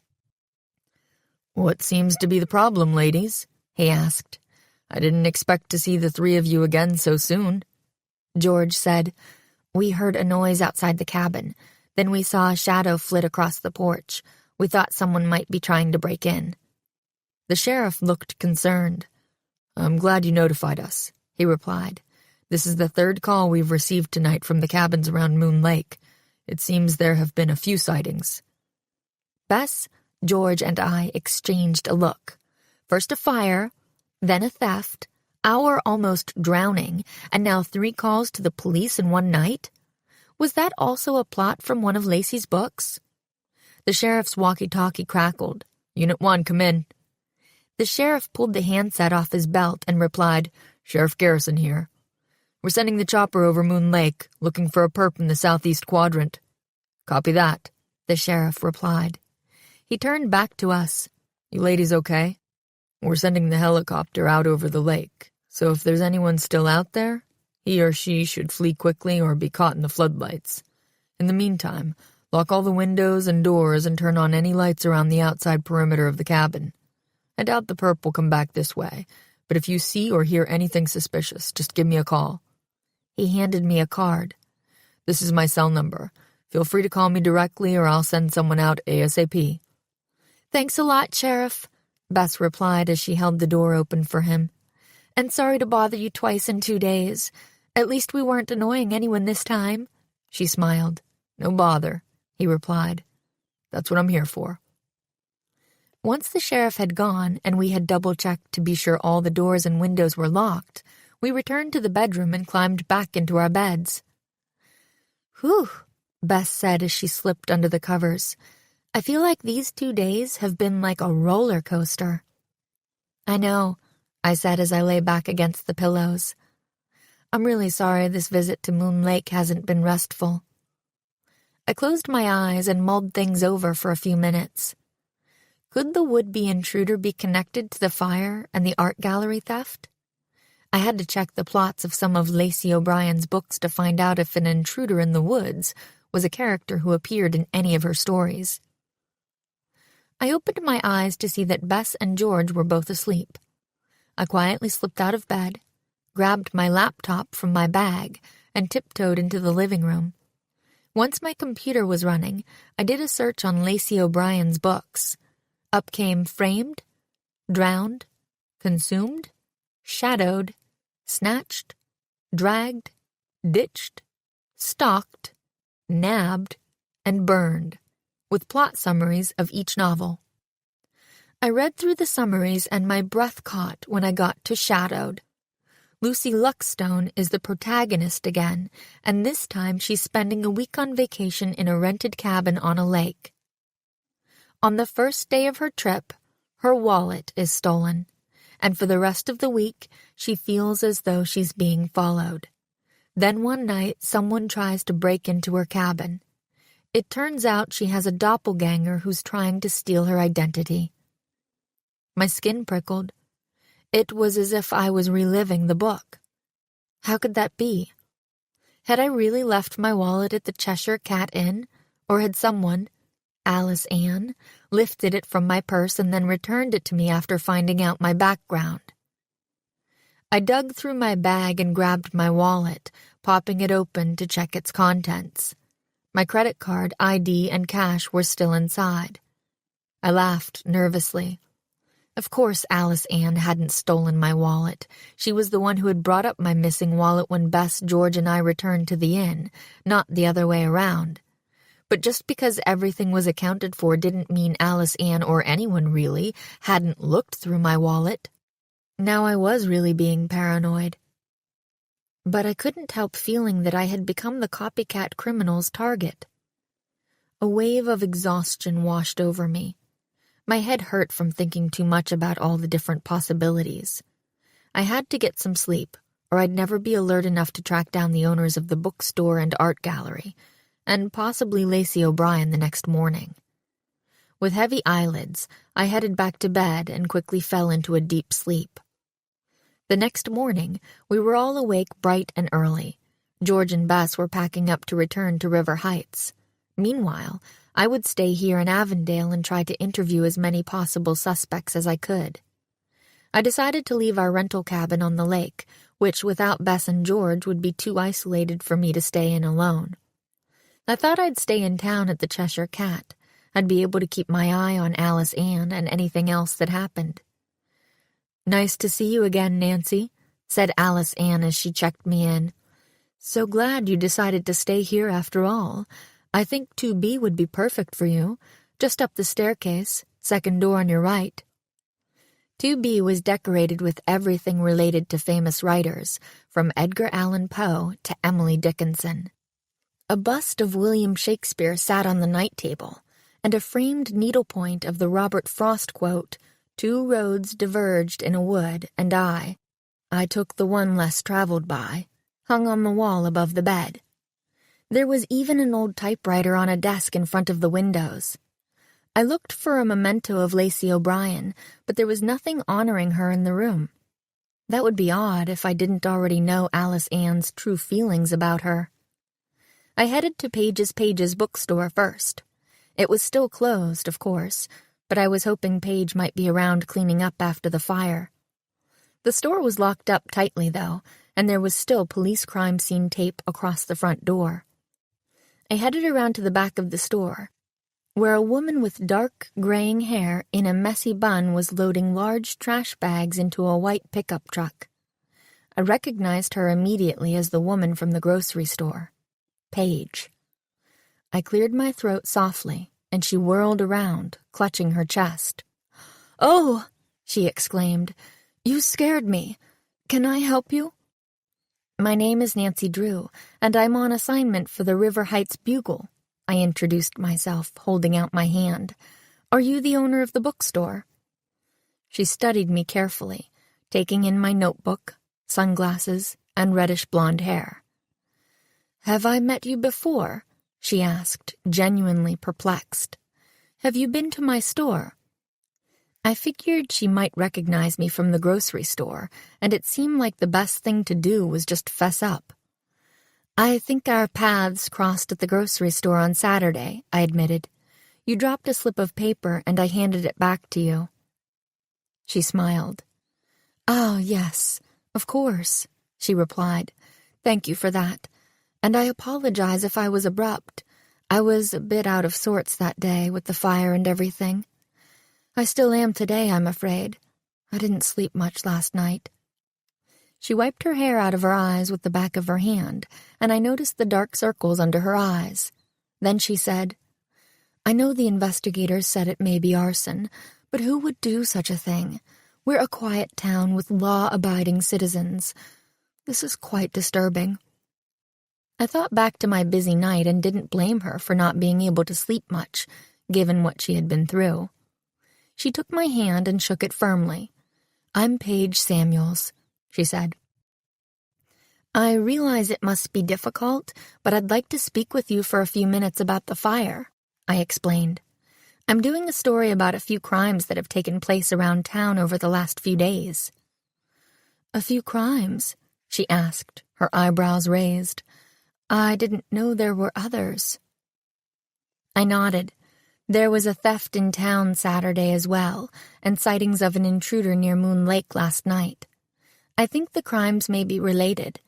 Do you have a minute to talk? Paige nodded. "Let me just put this last bag of trash in the back of my truck, and then we can grab a coffee at the diner. The firefighters let me bag up some debris on Saturday before they began their investigation. I figure there's still plenty more to do inside the store, but for now, I may as well clear away as much of this trash as I can." "No problem," I said. "Should I meet you there in about 15 minutes? Paige nodded. "Sure, that works." I got back in my car, drove up the street, and parked in the lot across from the Avondale diner. Standing on the curb, I quickly glanced to the left and right before stepping into the crosswalk. Suddenly, a black car raced around the corner, tires squealing, heading straight for me. Chapter 7. Close Call. The car swerved to the left just as I jumped to the right, landing in a planter full of impatiens. The flowers managed to cushion most of my fall, though my right thigh was somewhat scraped and bruised from where it hit the edge of the planter. Slowly I stood up, and as I brushed myself off, I saw that the black car had screeched to a stop and pulled over to the curb ahead. A man and a woman got out and approached me hurriedly. The woman was tiny and wore an oversized hat and sunglasses. The man in a dark, ill-fitting suit was extremely tall. Both were pale and looked completely shocked at having come so close to hitting me. The woman grabbed both of my hands and looked me straight in the eyes. "Are you okay?" she asked a bit hysterically, her voice rising in pitch at the end of the question. I nodded. I was a bit shaky, but I was otherwise fine. I hadn't even torn or dirtied my shorts, despite the scrape on my thigh. Wait until Bess and George hear about my latest brush with death, I thought. They'll never believe it happened in Avondale. The woman turned to the man and poked him in the arm, hard. "I told you to slow down, Rick," she shrieked, almost in tears. "You almost ran this woman over. You could have killed her." I know, he lamented, wringing his hands. He turned to me. "Words cannot express how sorry I am, and how thankful I am that you're okay," he said genuinely. "It's all right," I replied, giving them both what I hoped was a reassuring smile. "I'm fine, really. It was clearly an accident." "Do you need us to call an ambulance or the police?" he asked. "No need for that," a loud voice replied from behind me. "The police are already here." I turned to see Ian and Sheriff Garrison heading toward us. Oh no, I thought. Not another encounter with the Avondale police. This was getting a bit absurd. Sheriff Garrison interviewed the couple and me and took down a full report, while Ian tended to my leg using a first aid kit that looked like it was at least 10 years old. "Are you sure that adhesive is still sticky?" I joked as he placed some gauze over the scrape. "Are you kidding?" he replied. "They don't make this stuff like they used to. I'll bet this will still be stuck to your leg a year from now." Once Ian was done patching me up, and Sheriff Garrison had completed his report, I assured everyone for the 10th time that I was just fine. Then the woman reached into her purse with shaking hands and pulled out a small notebook. She wrote down a phone number and address, tore the sheet out, and handed it to me. "We're on our way to an appointment outside of town, but please call on us later today if you need anything at all," the woman said. I glanced at the slip of paper before putting it in my pocket. "Sure, thanks," I replied, though I doubted I would ever call. I had a full day planned, and though I was still a bit shaken, I was fine. The couple climbed back into their car and drove away, and Ian and the sheriff turned to me. "Are you sure you're all right?" Ian asked yet again. "Of course," I replied, smiling reassuringly. "You did a great job patching me up." "I'm going to stop by the cabin later this afternoon if that's okay," Ian told me. Just to make sure. I smiled. Since Bess and George went back to River Heights, I checked into the Cheshire Cat Inn. It's not necessary, but that's where I'll be if you want to stop by. I waved a quick farewell and hurried across the street to the diner. Paige was waiting for me at a windowed corner booth. "Are you okay? I just saw that car almost take your life," she said. I smiled sheepishly. "Really, I'm fine. No worse for wear," I said as I settled in across from her and began the interview. "What can you tell me about the fire Saturday morning?" I asked as I opened my notebook. I would have taped our interview, but thought I would be less threatening just taking notes. "Well, we had a book reading and signing scheduled for 10 a.m. with Lacey O'Brien. We're not particularly close, but we were in the same class in high school. Once a year, I'm able to convince her to come out for a special event. Well, her husband convinces her. I knew him back then, too. They're high school sweethearts, you know." She paused and looked off in the distance, distractedly for a moment before she continued. "Of course, as you know, the event never happened. When I showed up at 8 to open the store, the firefighters were already there. It looks like the blaze broke out in the early morning, and the firefighters think it was caused by old electrical wiring. I jotted everything down in my notebook. I thought the firefighters were investigating the possibility that the fire was caused by an arsonist, I pointed out. Isn't that why there was police tape up around the store? Paige sighed heavily. I was hoping you wouldn't have to print that in your article, she explained. The bookstore hasn't been doing too well lately, and I didn't want the bad publicity. But you're right. The sheriff and the fire chief are investigating the matter. I hope it wasn't arson, and that the fire was accidental. I nodded as I made a few more notes, thinking back to what Ian had said about the sheriff and the fire chief finding the kerosene and frayed wire in the bookstore. Clearly Paige was in denial about the cause of the fire. Ms. Samuels, if it was arson, do you have any idea who would want to torch your shop? Please, call me Paige, she said. Oh my, absolutely not. As I said before, this is a very small town, and everyone here gets along. I thought. Not exactly. I thought of Alice Ann, and how she didn't seem to care much for either Lacey O'Brien or Paige. I still found it hard to believe that Alice Ann was behind the fire or the theft, but stranger things had happened. But I still couldn't figure out what her motive would have been. And was it Alice Ann who'd been on the porch of our cabin? If it was, she sure knew how to cover up her feelings, as she couldn't have been nicer to me when I got a room at the inn. I caught Paige glancing at her watch, so I quickly moved on to the next topic. Did you call to tell her about the fire? Paige nodded. After I'd spoken with the firefighters, I did call her to let her know what happened. We briefly discussed rescheduling the appearance for later in the year after the store reopens. And her husband, Rick Brown, do you know him well? I asked. Paige shrugged. Not really. Like I said, we went to high school together, but that was ages ago. You do know that one of his sculptures was taken? I said. I just heard about it on my way here, Paige answered. She shifted in her seat and glanced at her watch again. For the life of me, I don't have a clue as to who would be targeting Avondale's fine arts, she said. Books and paintings and sculpture are important tourist attractions for us and add so much to our community. I do hope the police get to the bottom of this and fast. She paused, then said apologetically, I should probably be getting back. I have so much cleanup work to do. Of course, I answered. Just one last thing. Some people have theorized that the arsonist and the art gallery thief may be perpetrating crimes based on some of the plot lines in Lacey O'Brien's books. Paige looked startled.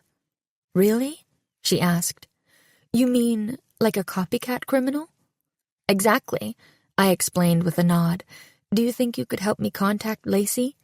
I'd like to speak with her about her books, but I know she's reclusive. I'd also really like to interview her husband about his art piece. Suddenly, Paige's face lit up. Did you happen to catch the names of the couple from your accident? She asked. I thought back to the police report the sheriff had filled out, wondering what this had to do with Lacey O'Brien. I think they were Richard and Cecilia Brown, I told her. Why? She leaned in and whispered, Well, the couple that tried to run you down was none other than Lacey O'Brien and her husband. Chapter 8. The Secret Door. I pulled the slip of paper the woman had handed me earlier out of my pocket. It read, 555-0192, 34 Crescent Lane. Cecilia Brown is Lacey O'Brien? I asked, incredulous. Paige nodded.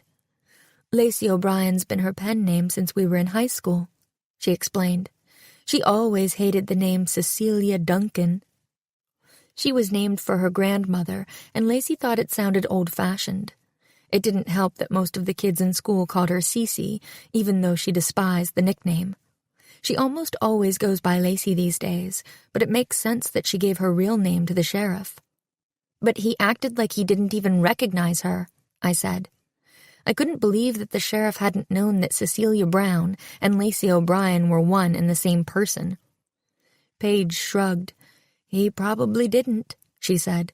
Most folks in Avondale have only heard of her as Lacey O'Brien, the local mystery writer, and don't know her personally. Aside from her close friends and people who grew up with her, not many local residents would recognize her. I only know her real name is Cecilia because of our high school days. So it's no surprise the sheriff didn't know who she was. He's only been in office a few years anyway. I glanced back down at the slip of paper. What luck! As crazy as it sounded, almost getting hit by a car was turning out to be my best break of the day. I was all but guaranteed an interview, or at the very least, a meeting with the famous author later that afternoon. For now, I had one more place to visit in town. The art gallery. Thank you again for your time, I told Paige. The story should be in both the online and paper edition of the River Heights Bugle tomorrow morning. Of course, she replied. I'm happy to help. And thank you for looking into the fire. If it was arson, I'm eager to find out who's behind it. Me too, I assured her. And I won't stop investigating until I do. Paige offered to pay for our coffees on her way out, and I headed to the ladies' room. On my way there, I realized someone was in the booth right behind ours. Oddly, he or she, I really couldn't tell, was hunched down in their seat and seemed to be hiding behind a large menu. But I was able to glimpse a shock of curly brown hair with a streak of gray. Alice Ann? I asked tentatively. She lowered the menu and seemed surprised to see me there. An empty coffee cup and a plate with the remains of a slice of pie sat on the table in front of her.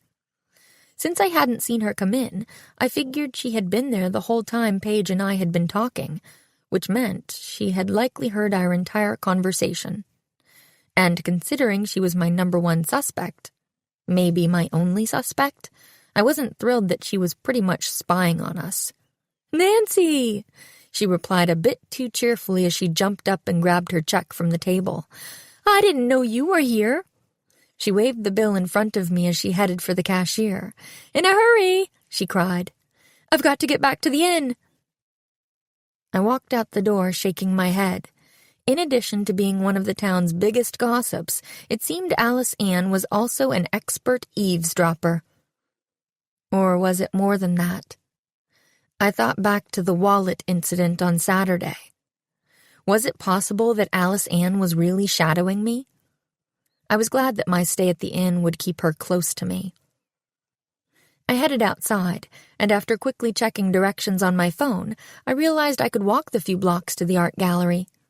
I glanced behind me a few times on the way just to be sure Alice Ann wasn't tailing me. I was fairly confident I was on my own, but I felt jumpy all the same. I couldn't shake my suspicions about that woman. The Clancy Tate Gallery was cool and bright, though the scene that greeted me was anything but cheerful. A thin, tight-lipped man in a dark turtleneck and thick glasses with tousled hair was standing in front of a desk in the corner, having a heated argument with a woman in a blue suit standing opposite him. "Mr. Tate, please, I ask you not to raise your voice," she implored him. "I assure you that it won't help the situation." The man sat down in his chair abruptly and slumped back, looking completely dejected. "I'm ruined!" he wailed. Now, Mr. Tate," the woman replied in a clipped voice. "There's no need to be so dramatic." The man stood back up and squared his shoulders proudly before he addressed her again. "Excuse me," he began softly, "but you've just come into my gallery and informed me that my insurance policy lapsed 3 days ago and that no one from your agency had the decency to send me a renewal notice. So for the last 3 days, including the day before yesterday, when a valuable piece of artwork was stolen from this gallery, I have had absolutely zero insurance coverage, which means that I am solely responsible for the cost of the piece, and you dare to accuse me of being overly dramatic." He was shouting loudly by the end of his brief speech. The woman retreated sheepishly. "I do apologize, Mr. Tate," she replied. "Perhaps I should come back tomorrow so that we can discuss this further." She turned to leave and saw me standing near the entrance. "And I see you have a customer as well, so I'll be out of your hair now," she said as she quickly darted past me and out the door. The man sighed loudly. "Thank goodness that vile woman is gone," he muttered, more to himself than to me. Suddenly, he seemed to notice me standing there. "Oh, excuse me," he apologized, a dazed look on his face. "Can I help you?" "I hope so," I replied. "Are you Clancy Tate?" He grimaced. "I'm afraid so." "My name is Nancy Drew," I introduced myself. "I'm on special assignment for the River Heights Bugle, investigating the recent Avondale crime spree. Would you have a moment to answer a few questions about the Bride of Avondale for my article?" "Would I?" Mr. Tate asked. "If your article can help get the statue back, then I've got all the time in the world." We sat at a glass-topped table, and once again out came my notebook. "When did you first notice that the sculpture was missing?" I asked. "I was the only one here. One of my co-workers had the day off and another called in sick." Mr. Tate paused and then went on. "Lacey O'Brien's fans were in town for her signing at the bookstore. I guess a few of her superfans know she's married to the sculptor Richard Brown, so they came flooding in to see one of his most beloved works. It's not a large piece. In fact, it's rather delicate, but the detail and intricacy is meticulous. We had about 20 more people than usual sign the guest book on Saturday. At one point, I must admit, I did go in back to look for a sepia photograph of Moon Lake by Ethan Jenkins, another of our local artists." He took a deep breath and continued. "After that, I was busy making a sale of a few posters to a woman from Louisiana. When I realized the statue was gone, I called the police immediately, and they were here within minutes. But it was too late. The thief was long gone. It could have been anyone." "May I see the guest book?" I asked. I didn't think a thief would actually sign in, but I still had to check. "Go right ahead," Mr. Tate replied. He handed me a thick, oversized leather book and opened it to the most recent page. I scanned down the list of names and addresses. A few were locals, but most of the addresses were from neighboring towns. Ian Garrison, the sheriff's nephew? Arnold Edwards, was that the man in the apron talking to Alice our first day? But one name stood out more than the others. Alice Ann Marple. If Alice Ann was the thief, she was either the dumbest thief in the world for signing the book or incredibly shrewd. "Do you mind if I take note of these names and addresses?" I asked. "No, not at all," Mr. Tate replied. "Like I said, if your story helps get that statue back, I'll be in your debt forever. And you know what they say about publicity. It's never a bad thing, at least in the art world. Do you want me to make a copy of that page for you?" "Nope, I've got it," I replied. I used my cell phone to take a photo of the register before I handed the book back to him. I started to put my notebook away when Mr. Tate cleared his throat. "There's one thing I forgot to mention, and it involves Lacey O'Brien, but I can only tell you off the record. It would be a security risk for me if you printed it in the paper." I was immediately intrigued. "Of course," I assured him. "From now on, everything you say is 100% off the record." "There's one other way to get into the gallery. Only a few people know about it. I mentioned it to the police, and they've concluded that's probably how the thief came in and exited." "Go on," I prodded. I sure wished Bess and George were here. I could have used some extra eyes and ears.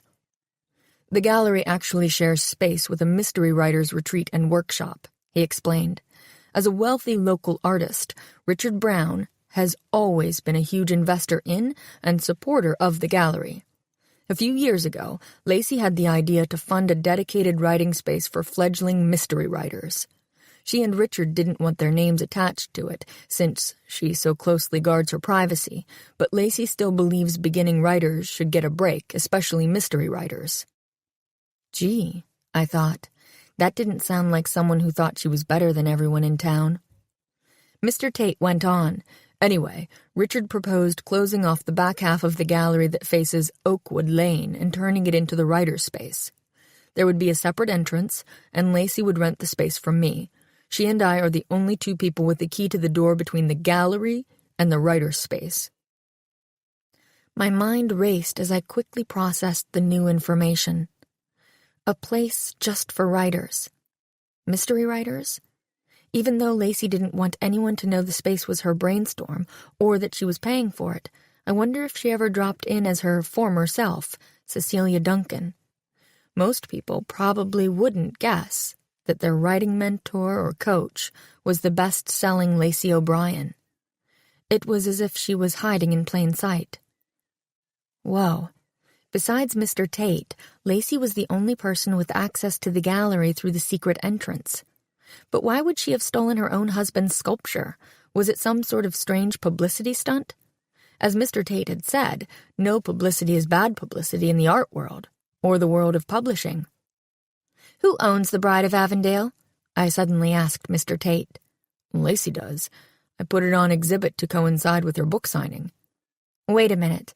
The sculpture that was stolen was one of Lacey O'Brien's, and she's the only one, other than you, who has access to the gallery through a secret entrance?" I asked. At that moment, a crash sounded from a back room. Could Lacey be in the writer's room now?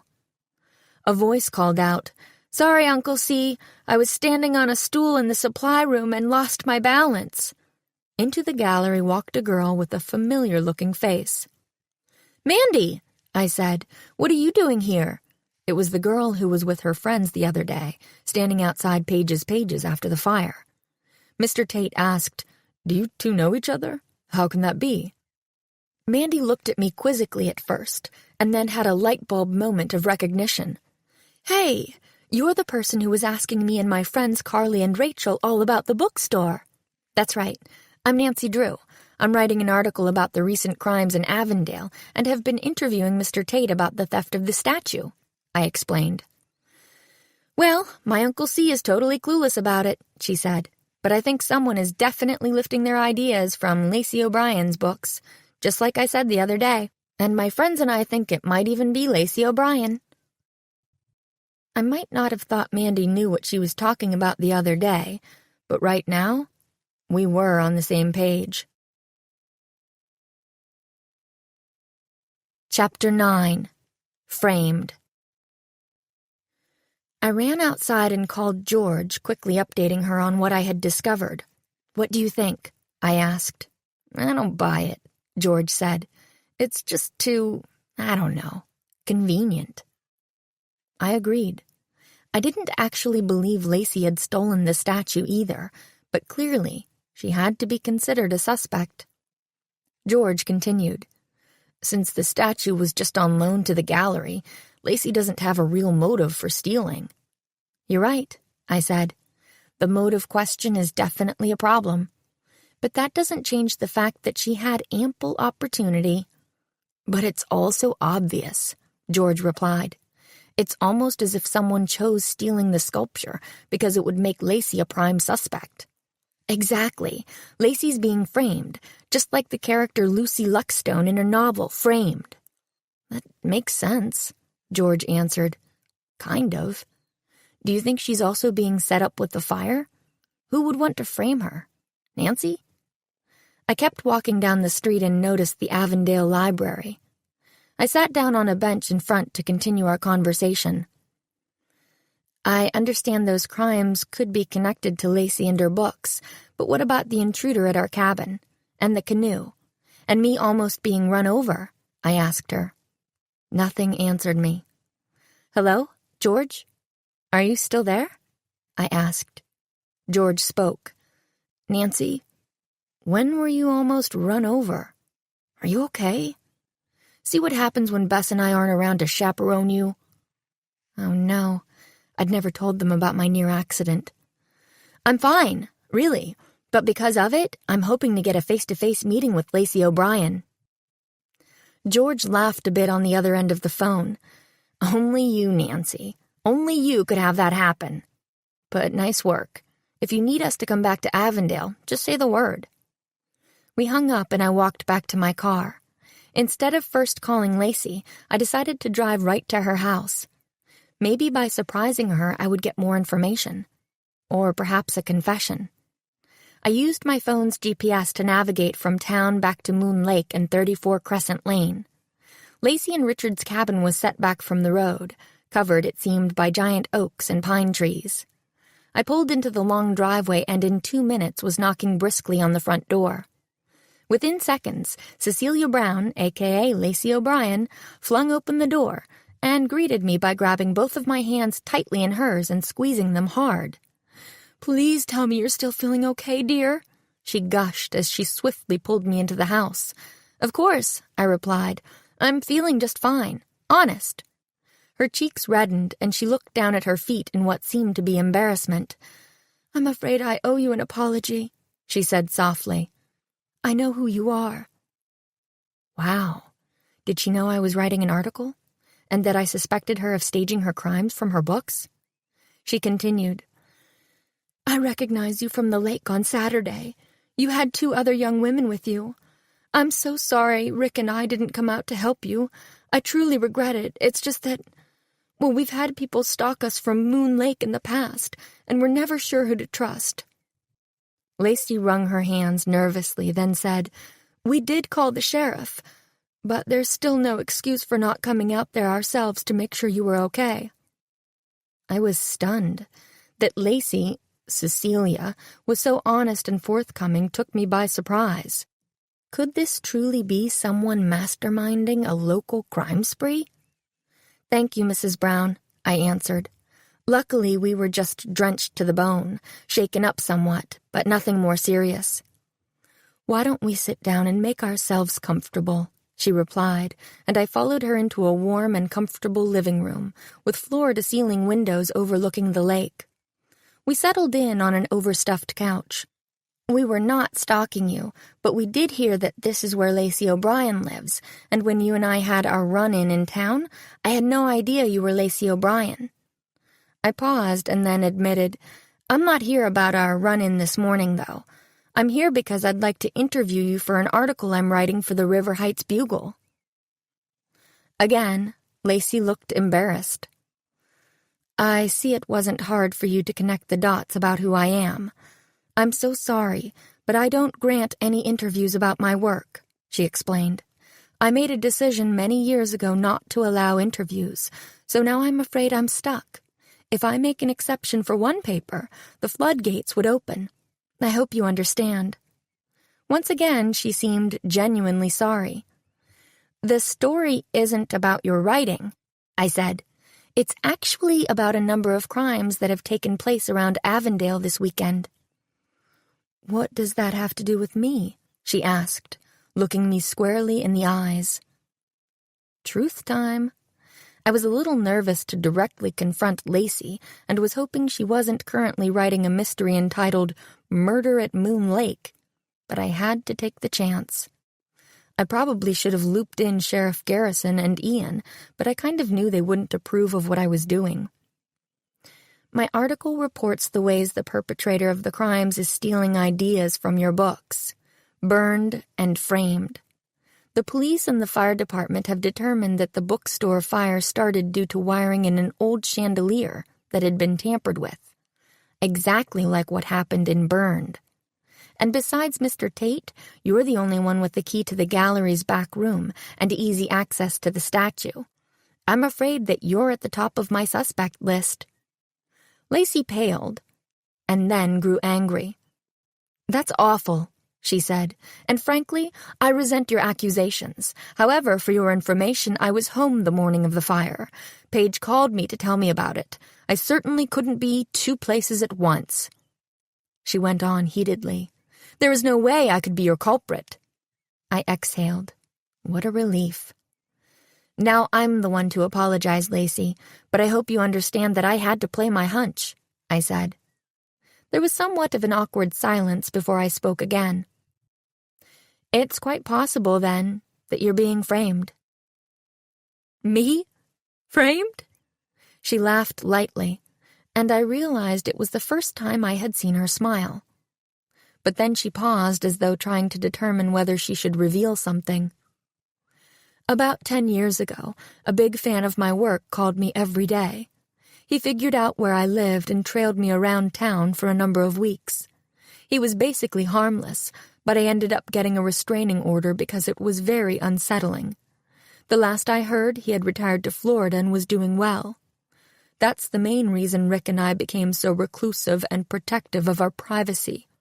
We didn't want to go through something like that again, she said. Have you heard from him recently? I asked. No, I haven't, she replied with a shake of her head. I actually have no reason to suspect him, but we do have a history, so it's one possibility. Anyone else? I said. She shook her head again. I'm afraid there's no one I can think of. I took down the former stalker's name anyway, though it didn't sound like a promising lead. I intended to look into it. Then I gave her my number and asked her to call if she thought of anything else. If anyone comes to mind, please let me know. Who knows what they'll do next to set you up? I'll definitely be in touch if I think of anything, Lacey said. Nancy, I should let you know that I'm going to tell my husband Richard what's transpiring. I don't want either of us letting down our guard. She walked me to my car and warned me to be careful. I know Avondale has a peaceful facade, but one never knows what lies beneath.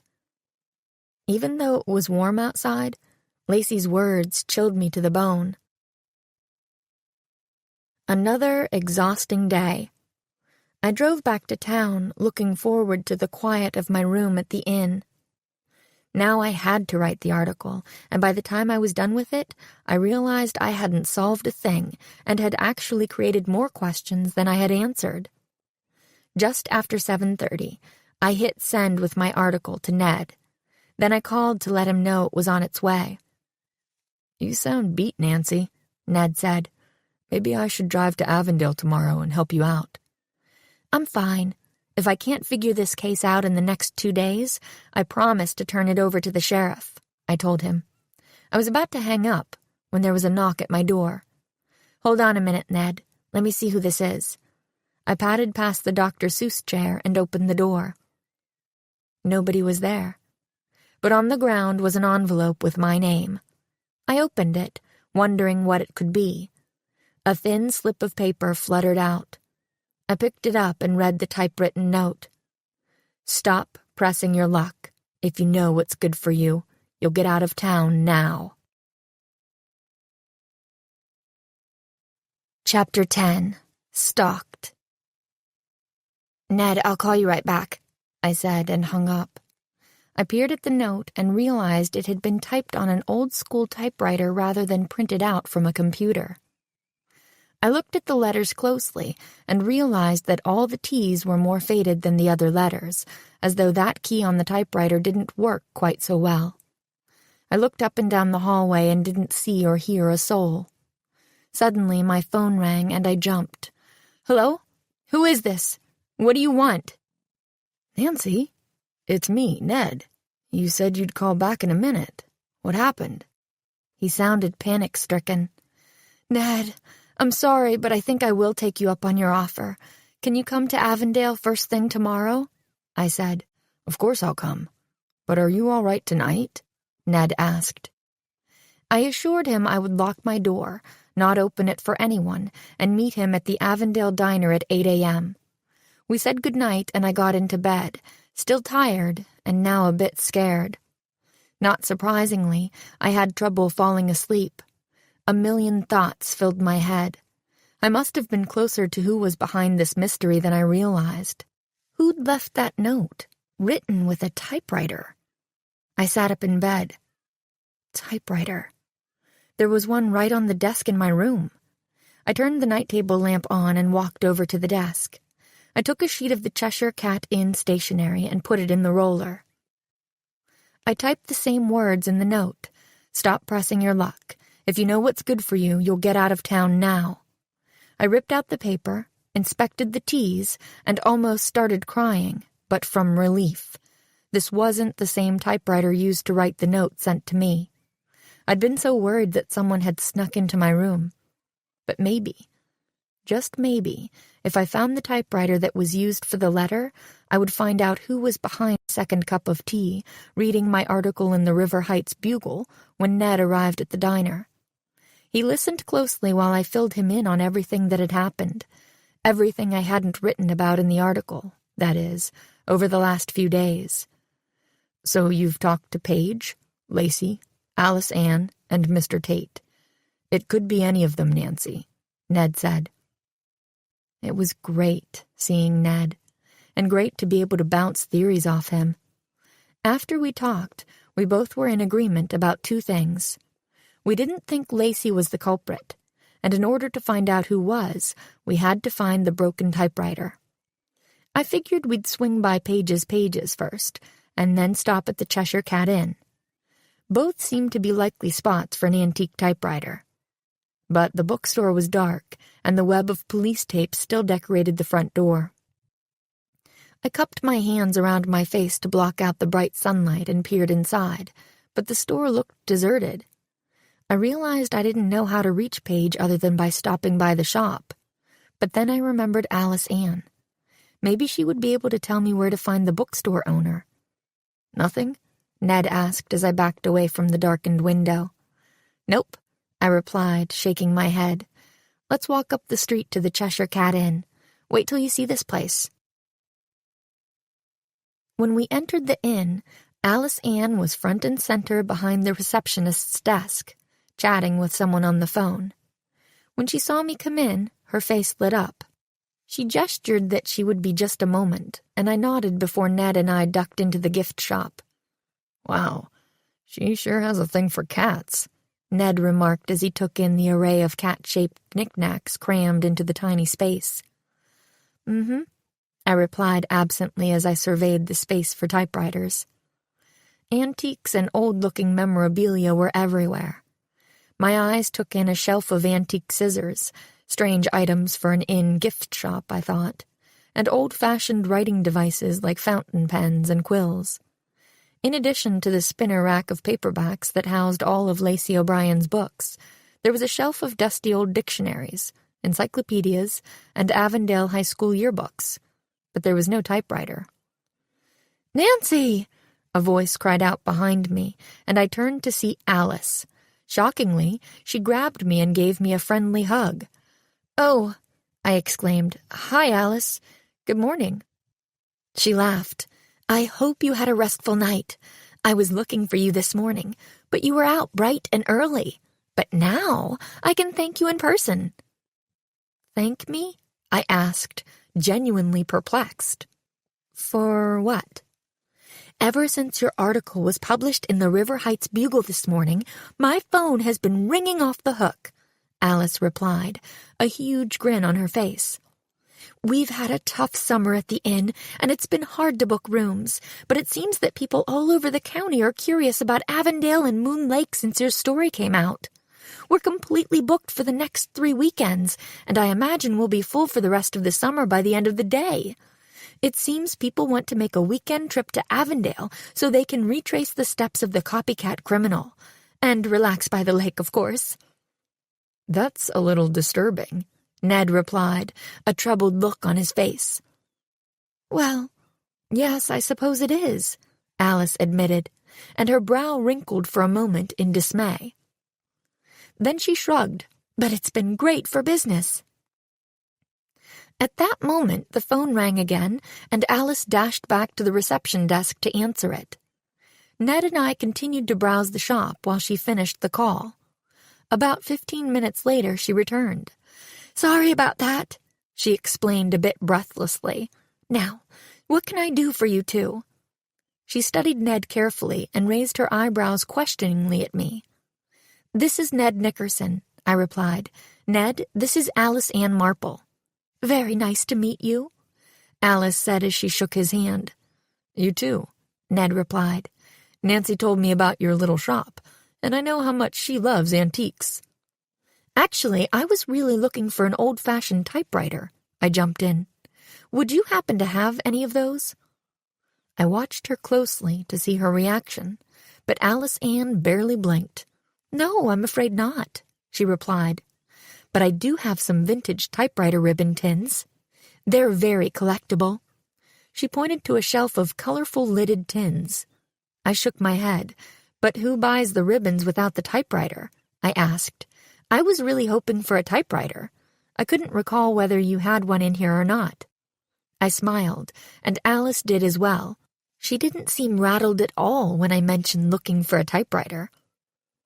"You might try Memory Lane on Oakwood," she suggested. "Stephen Gray is the owner, and he might have something like that in stock. Just tell him I sent you." "Okay, thanks," I replied. "I appreciate it."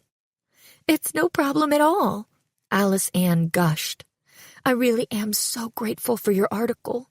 Not that I'm pleased about the crimes that have taken place, of course," she added, her face growing serious. "I hope you don't think I'm an opportunist like all these tourists who have been calling this morning." No, not at all," I murmured.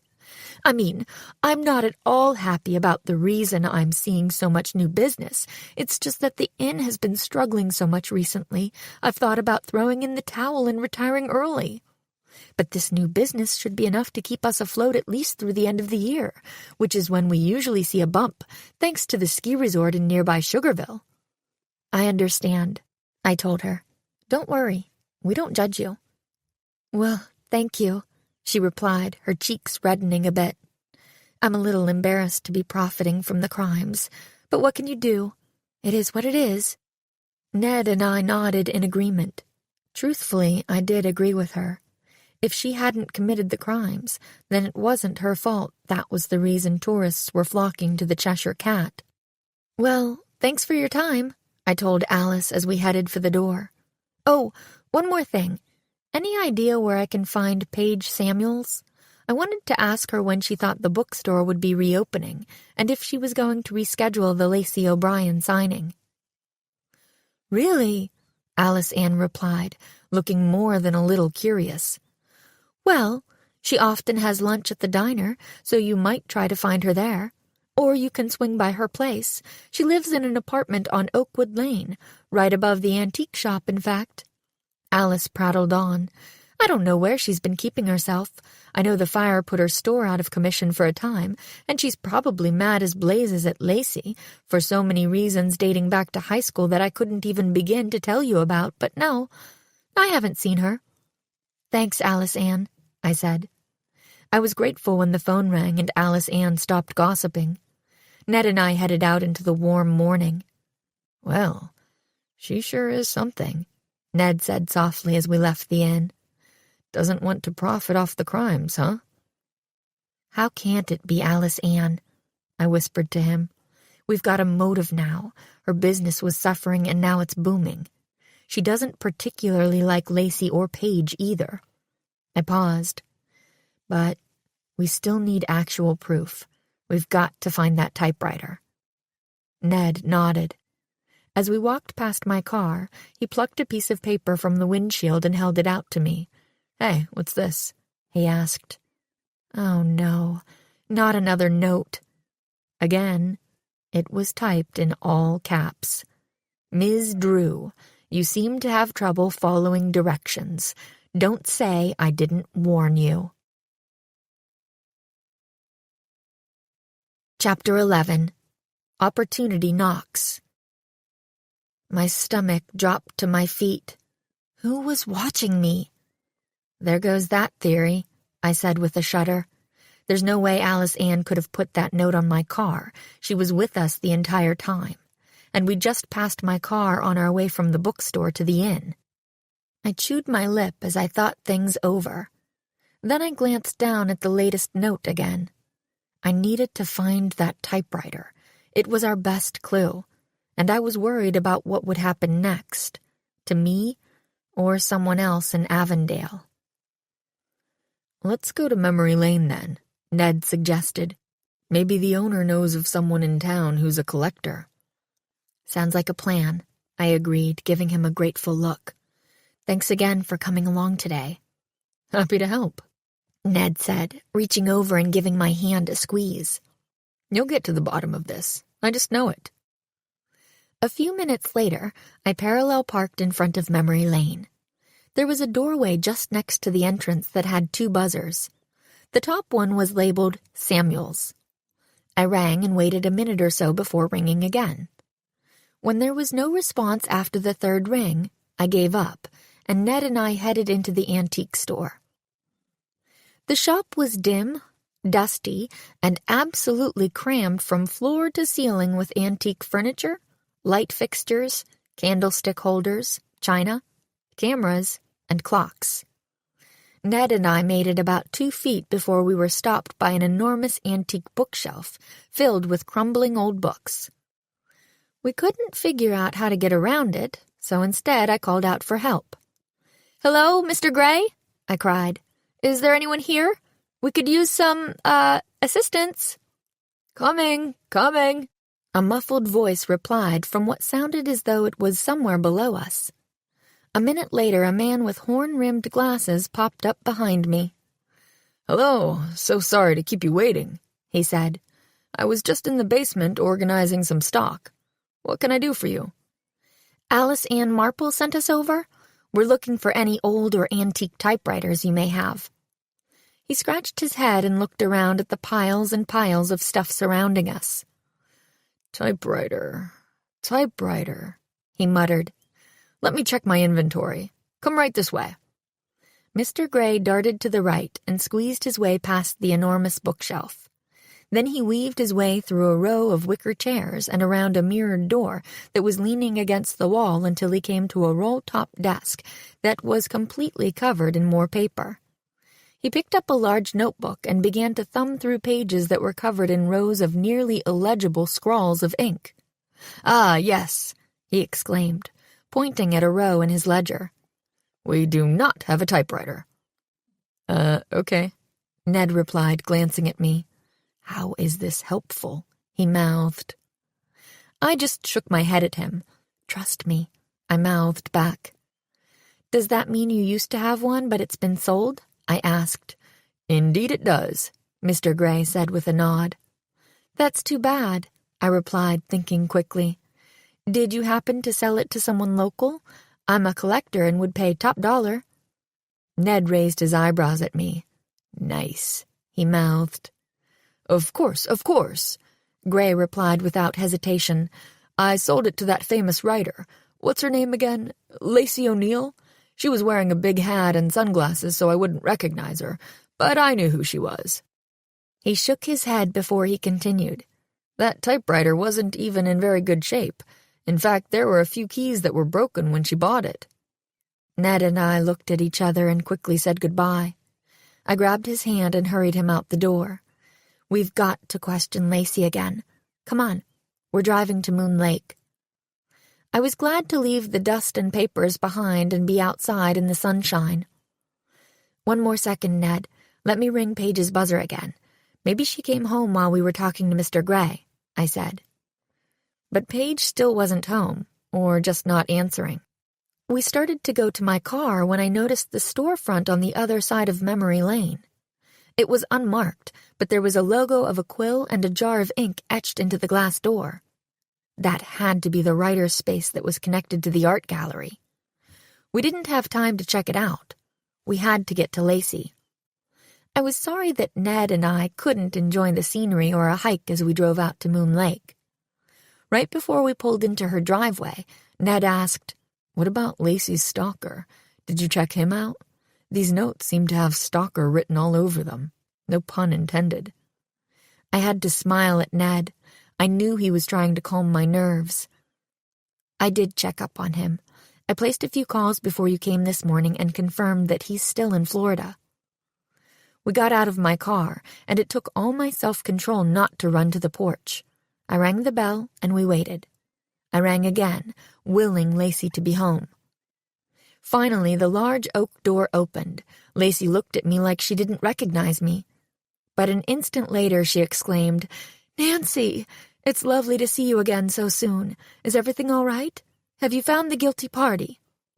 But I wasn't as warm and friendly to her. "May we come in, please? This is my boyfriend, Ned Nickerson." "Please do. Come in and have some tea," Lacey said. "Rick's in his studio working, but I'll go get him." Just like yesterday, Lacey didn't act uncomfortable or guilty in the least. Ned and I sat down in cushy green armchairs in the living room, while Lacey disappeared into the back of the house. She returned a few minutes later with a tray of tea and her husband. "Nice article, Nancy," Rick remarked as she shook my hand. "Are you any closer to solving this mystery and recovering the stolen statue?" "Rick," Lacey scolded him, "isn't clearing my name more important?" "Of course," he replied, "but I'm sure that finding that statue will clear your name." He turned to Ned and me. "The sheriff and his assistant were here earlier today with a search warrant. They were looking for the sculpture." I looked at Lacey expectantly. "Of course they didn't find it because it's not here," she told me, "but they're getting a warrant to search my writer space next." As Lacey fixed herself a cup of tea, I took out the typewritten notes I had received. I took a deep breath and began. "I know you were adamant yesterday defending yourself, but not only did someone make sure I got these notes," I paused and held them up, "but we found out from Stephen Gray that you were the one who bought the typewriter they most likely were written on." Lacey and Rick exchanged glances. "May I see those, please?" she asked. She took the papers and slowly read the messages. "I didn't write these notes!" she exploded. Her face turned red. I held my breath as I waited for her to explain. "The typewriter is at Oakwood Writers' Workshop, of course," she replied, "but no one uses it. It's there merely as decoration, and perhaps inspiration for the writers. You must know, Nancy, that hardly anyone uses typewriters anymore." I nodded. True, but anyone who uses the space had access to the typewriter and to the secret entrance to the art gallery. "No one has access to the art gallery through that entrance except Lacey and Clancy," Rick chimed in. "For both your sakes, I really hope you're wrong about that," I said. Again, Rick and Lacey glanced at each other. What was in that look? Did they seem concerned about something? Maybe I had been right about Lacey's innocence, but could Rick have been involved? "How can we help?" Rick asked. "I think Nancy really needs a list of people who are members at Oakwood," Ned suggested helpfully. I nodded. "Just give me a few minutes and I'll print the membership list from my laptop," Lacey said. The next 5 minutes seemed to take an eternity. When Lacey returned with the sheet of paper in her hand, I jumped up from my chair. I scanned the list from top to bottom 3 times. One name made me stop. And I realized I had to get back to town. Now. Chapter 12. The Final Clue. I didn't want Lacey or Rick to know I suspected anyone on the list, so I handed it back to her and thanked her. As they walked Ned and me out, Lacey told us about a last-minute fundraiser that they were holding tonight at Mr. Tate's art gallery. With the theft of the Bride of Avondale statue, his gallery was in jeopardy of closing because of the lapsed insurance policy, and the local art community had organized the event. Rick glanced at me and said, "You and Ned should come. Lacey and I will get you tickets. And you can ask your friends who had the canoe mishap the other day to come as well. It's the least we can do." "Thank you," I answered. "We'll try to be there." Once we were in the car, I turned to Ned. "We've got to hurry," I told him. "We have to get back to the Cheshire Cat Inn, and then to that fundraiser." "The Cheshire Cat?" Ned looked at me incredulous. "But it can't possibly be Alice Ann. You said so yourself." "Trust me on this one," I said. "There's something there that I need. Let's go." I drove carefully but quickly, hoping Alice Ann hadn't locked up the gift shop for the day. I figured she was attending the fundraiser that evening too, and she probably needed some time to get ready. As I drove, Ned called Bess and George to see if they could make the trip to Avondale in time for the fundraiser. I figured Ian would be there, so it wouldn't be hard to sway Bess, but I wasn't so sure about George. "Neither of them answered their phones, but I left messages," Ned said. "Perfect," I replied. "Hopefully they'll be able to make it." We drove the rest of the way in silence as I puzzled over all the clues. I was pretty sure I had figured out who was behind the crimes, but there were still a few loose ends that needed tying up. "Penny for your thoughts?" Ned asked, breaking the silence. "You'll know soon enough," I replied. Before I knew it, we were back in town. I parked in the lot behind the inn and hurried inside, Ned struggling to keep up with me. I slipped into the dark lobby and headed straight for the gift shop, almost crashing into Alice Ann as she turned the key to lock the door to the tiny room. "Wait!" I cried. "Don't lock up just yet. Can you let me back into the shop?" "Nancy?" Alice Ann asked. "Whatever for? I'm running late for a fundraiser at the Clancy Tate Gallery." "I know," I replied. "I am too. But first, there's something in your shop that I need to borrow, just for the evening." "Borrow?" Alice Ann asked, raising her eyebrows. "This isn't a library, you know. People tend to buy the things they like, especially if it's something to wear to a fancy event." "It's nothing like that," I explained. "I need to look at your Avondale High School yearbook collection. I'm this close to solving the mystery of the bookstore fire, the art gallery theft, everything." Alice Ann smiled brightly. "Well, why didn't you say so?" she asked. "In that case, go right in." She unlocked the door and pushed it open, practically shoving me inside. Then she flicked the lights back on and hustled me over to the bookshelf where I had seen the yearbooks earlier that day. "Which one do you need?" Alice Ann asked. "And I knew you weren't just a reporter working on a story. You're really a detective, aren't you?" "Well, yes," I replied. There was no sense keeping up my cover story when I was this close to solving the case and knew that Alice Ann wasn't who I was after. "I am. And right now I'm really hoping you have the yearbook from the year you graduated. That's the year that Paige, Rick, and Cecilia graduated too, right?" "Yes, that's right," Alice Ann replied, a puzzled look on her face. She pulled a dusty book off the shelf. "Here it is, but our high school days were years ago. I really don't see how that's going to help you," she said. Suddenly, I had a pang of doubt. What if I couldn't find the proof I was looking for? What if the hunch I had was just that? A hunch. Alice let me take the book back to my room, and she closed up the shop. Back in room 2B, I sat down on the Dr. Seuss chair and began flipping through the yearbook. "Who or what are you looking for?" Ned asked, looking over my shoulder. "Pictures of Rick Brown," I replied. I turned a page, skimming captions of sport teams and school clubs. But finally, I found him.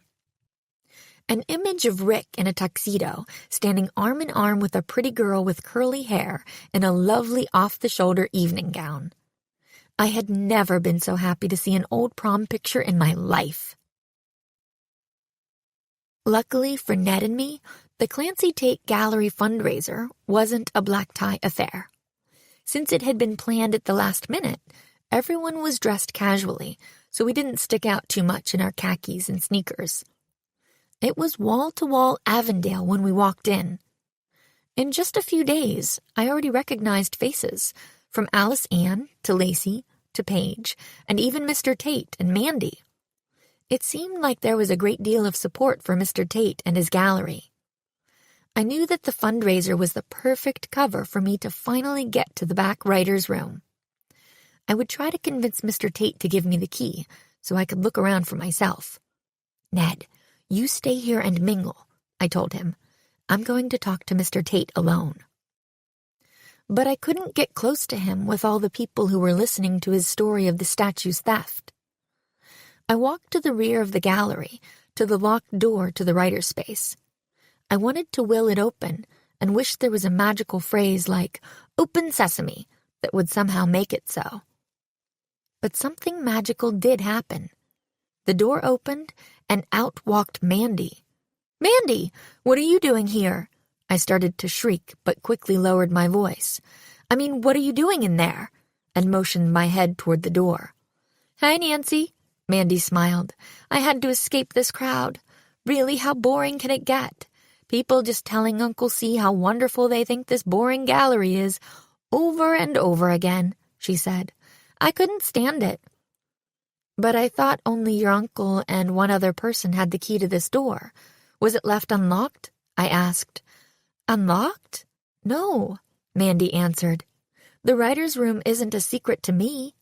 I know where the key's hidden, so I take it any time I want. Like I said the other day, my uncle is pretty clueless.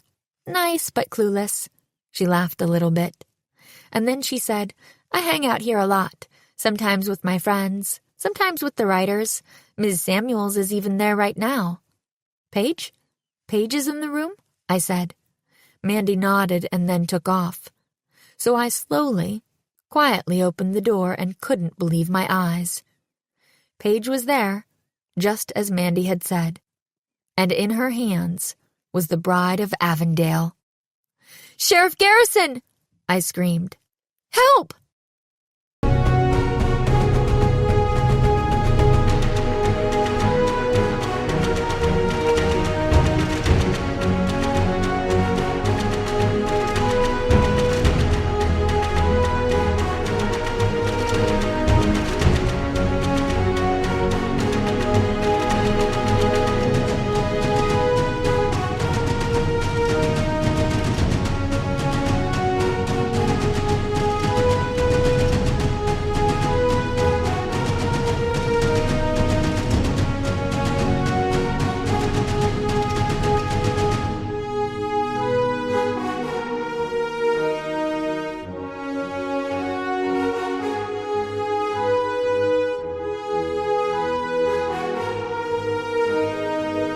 Chapter 13. Facing the Facts. Paige turned around and gasped. There stood not only me, but Sheriff Garrison, Ian, Ned, Lacey, Rick, Mr. Tate, and what seemed like the entire population of Avondale. Ms. Samuels, just what do you think you're doing? Asked the sheriff. I'm, she sputtered. Caught red-handed, I'd say, Lacey said, and walked into the room. I thought Paige was going to pass out, but instead she placed the statue on a shelf, right next to an old typewriter, and then she sat down at one of the writer's desks. I'm sorry, she began. I didn't mean for... Sheriff Garrison interrupted her. Stop right there, Ms. Samuels. You have the right to remain silent. And then he and Ian walked calmly over to the owner of Paige's Pages and escorted her to their police car. 1 week later, Bess, George, and I were sitting in my kitchen, having apple pie and chocolate butterscotch cookies, just the treats we were craving. George took a sip of lemonade and said, So Sheriff Garrison was ready to arrest Lacey O'Brien for the crimes? The intruder at our cabin turned out to be a bear? That's what he said, right? See, Bess, I told you he and Ian needed help. It's a good thing Nancy was there. Bess rolled her eyes but smiled at her cousin.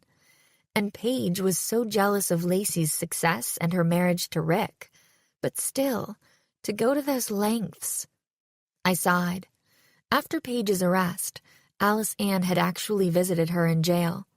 I don't know if she went just to find out more gossip or to finally be a friend, but Alice found out that Paige had always felt she was competing with Lacey, as far back as high school.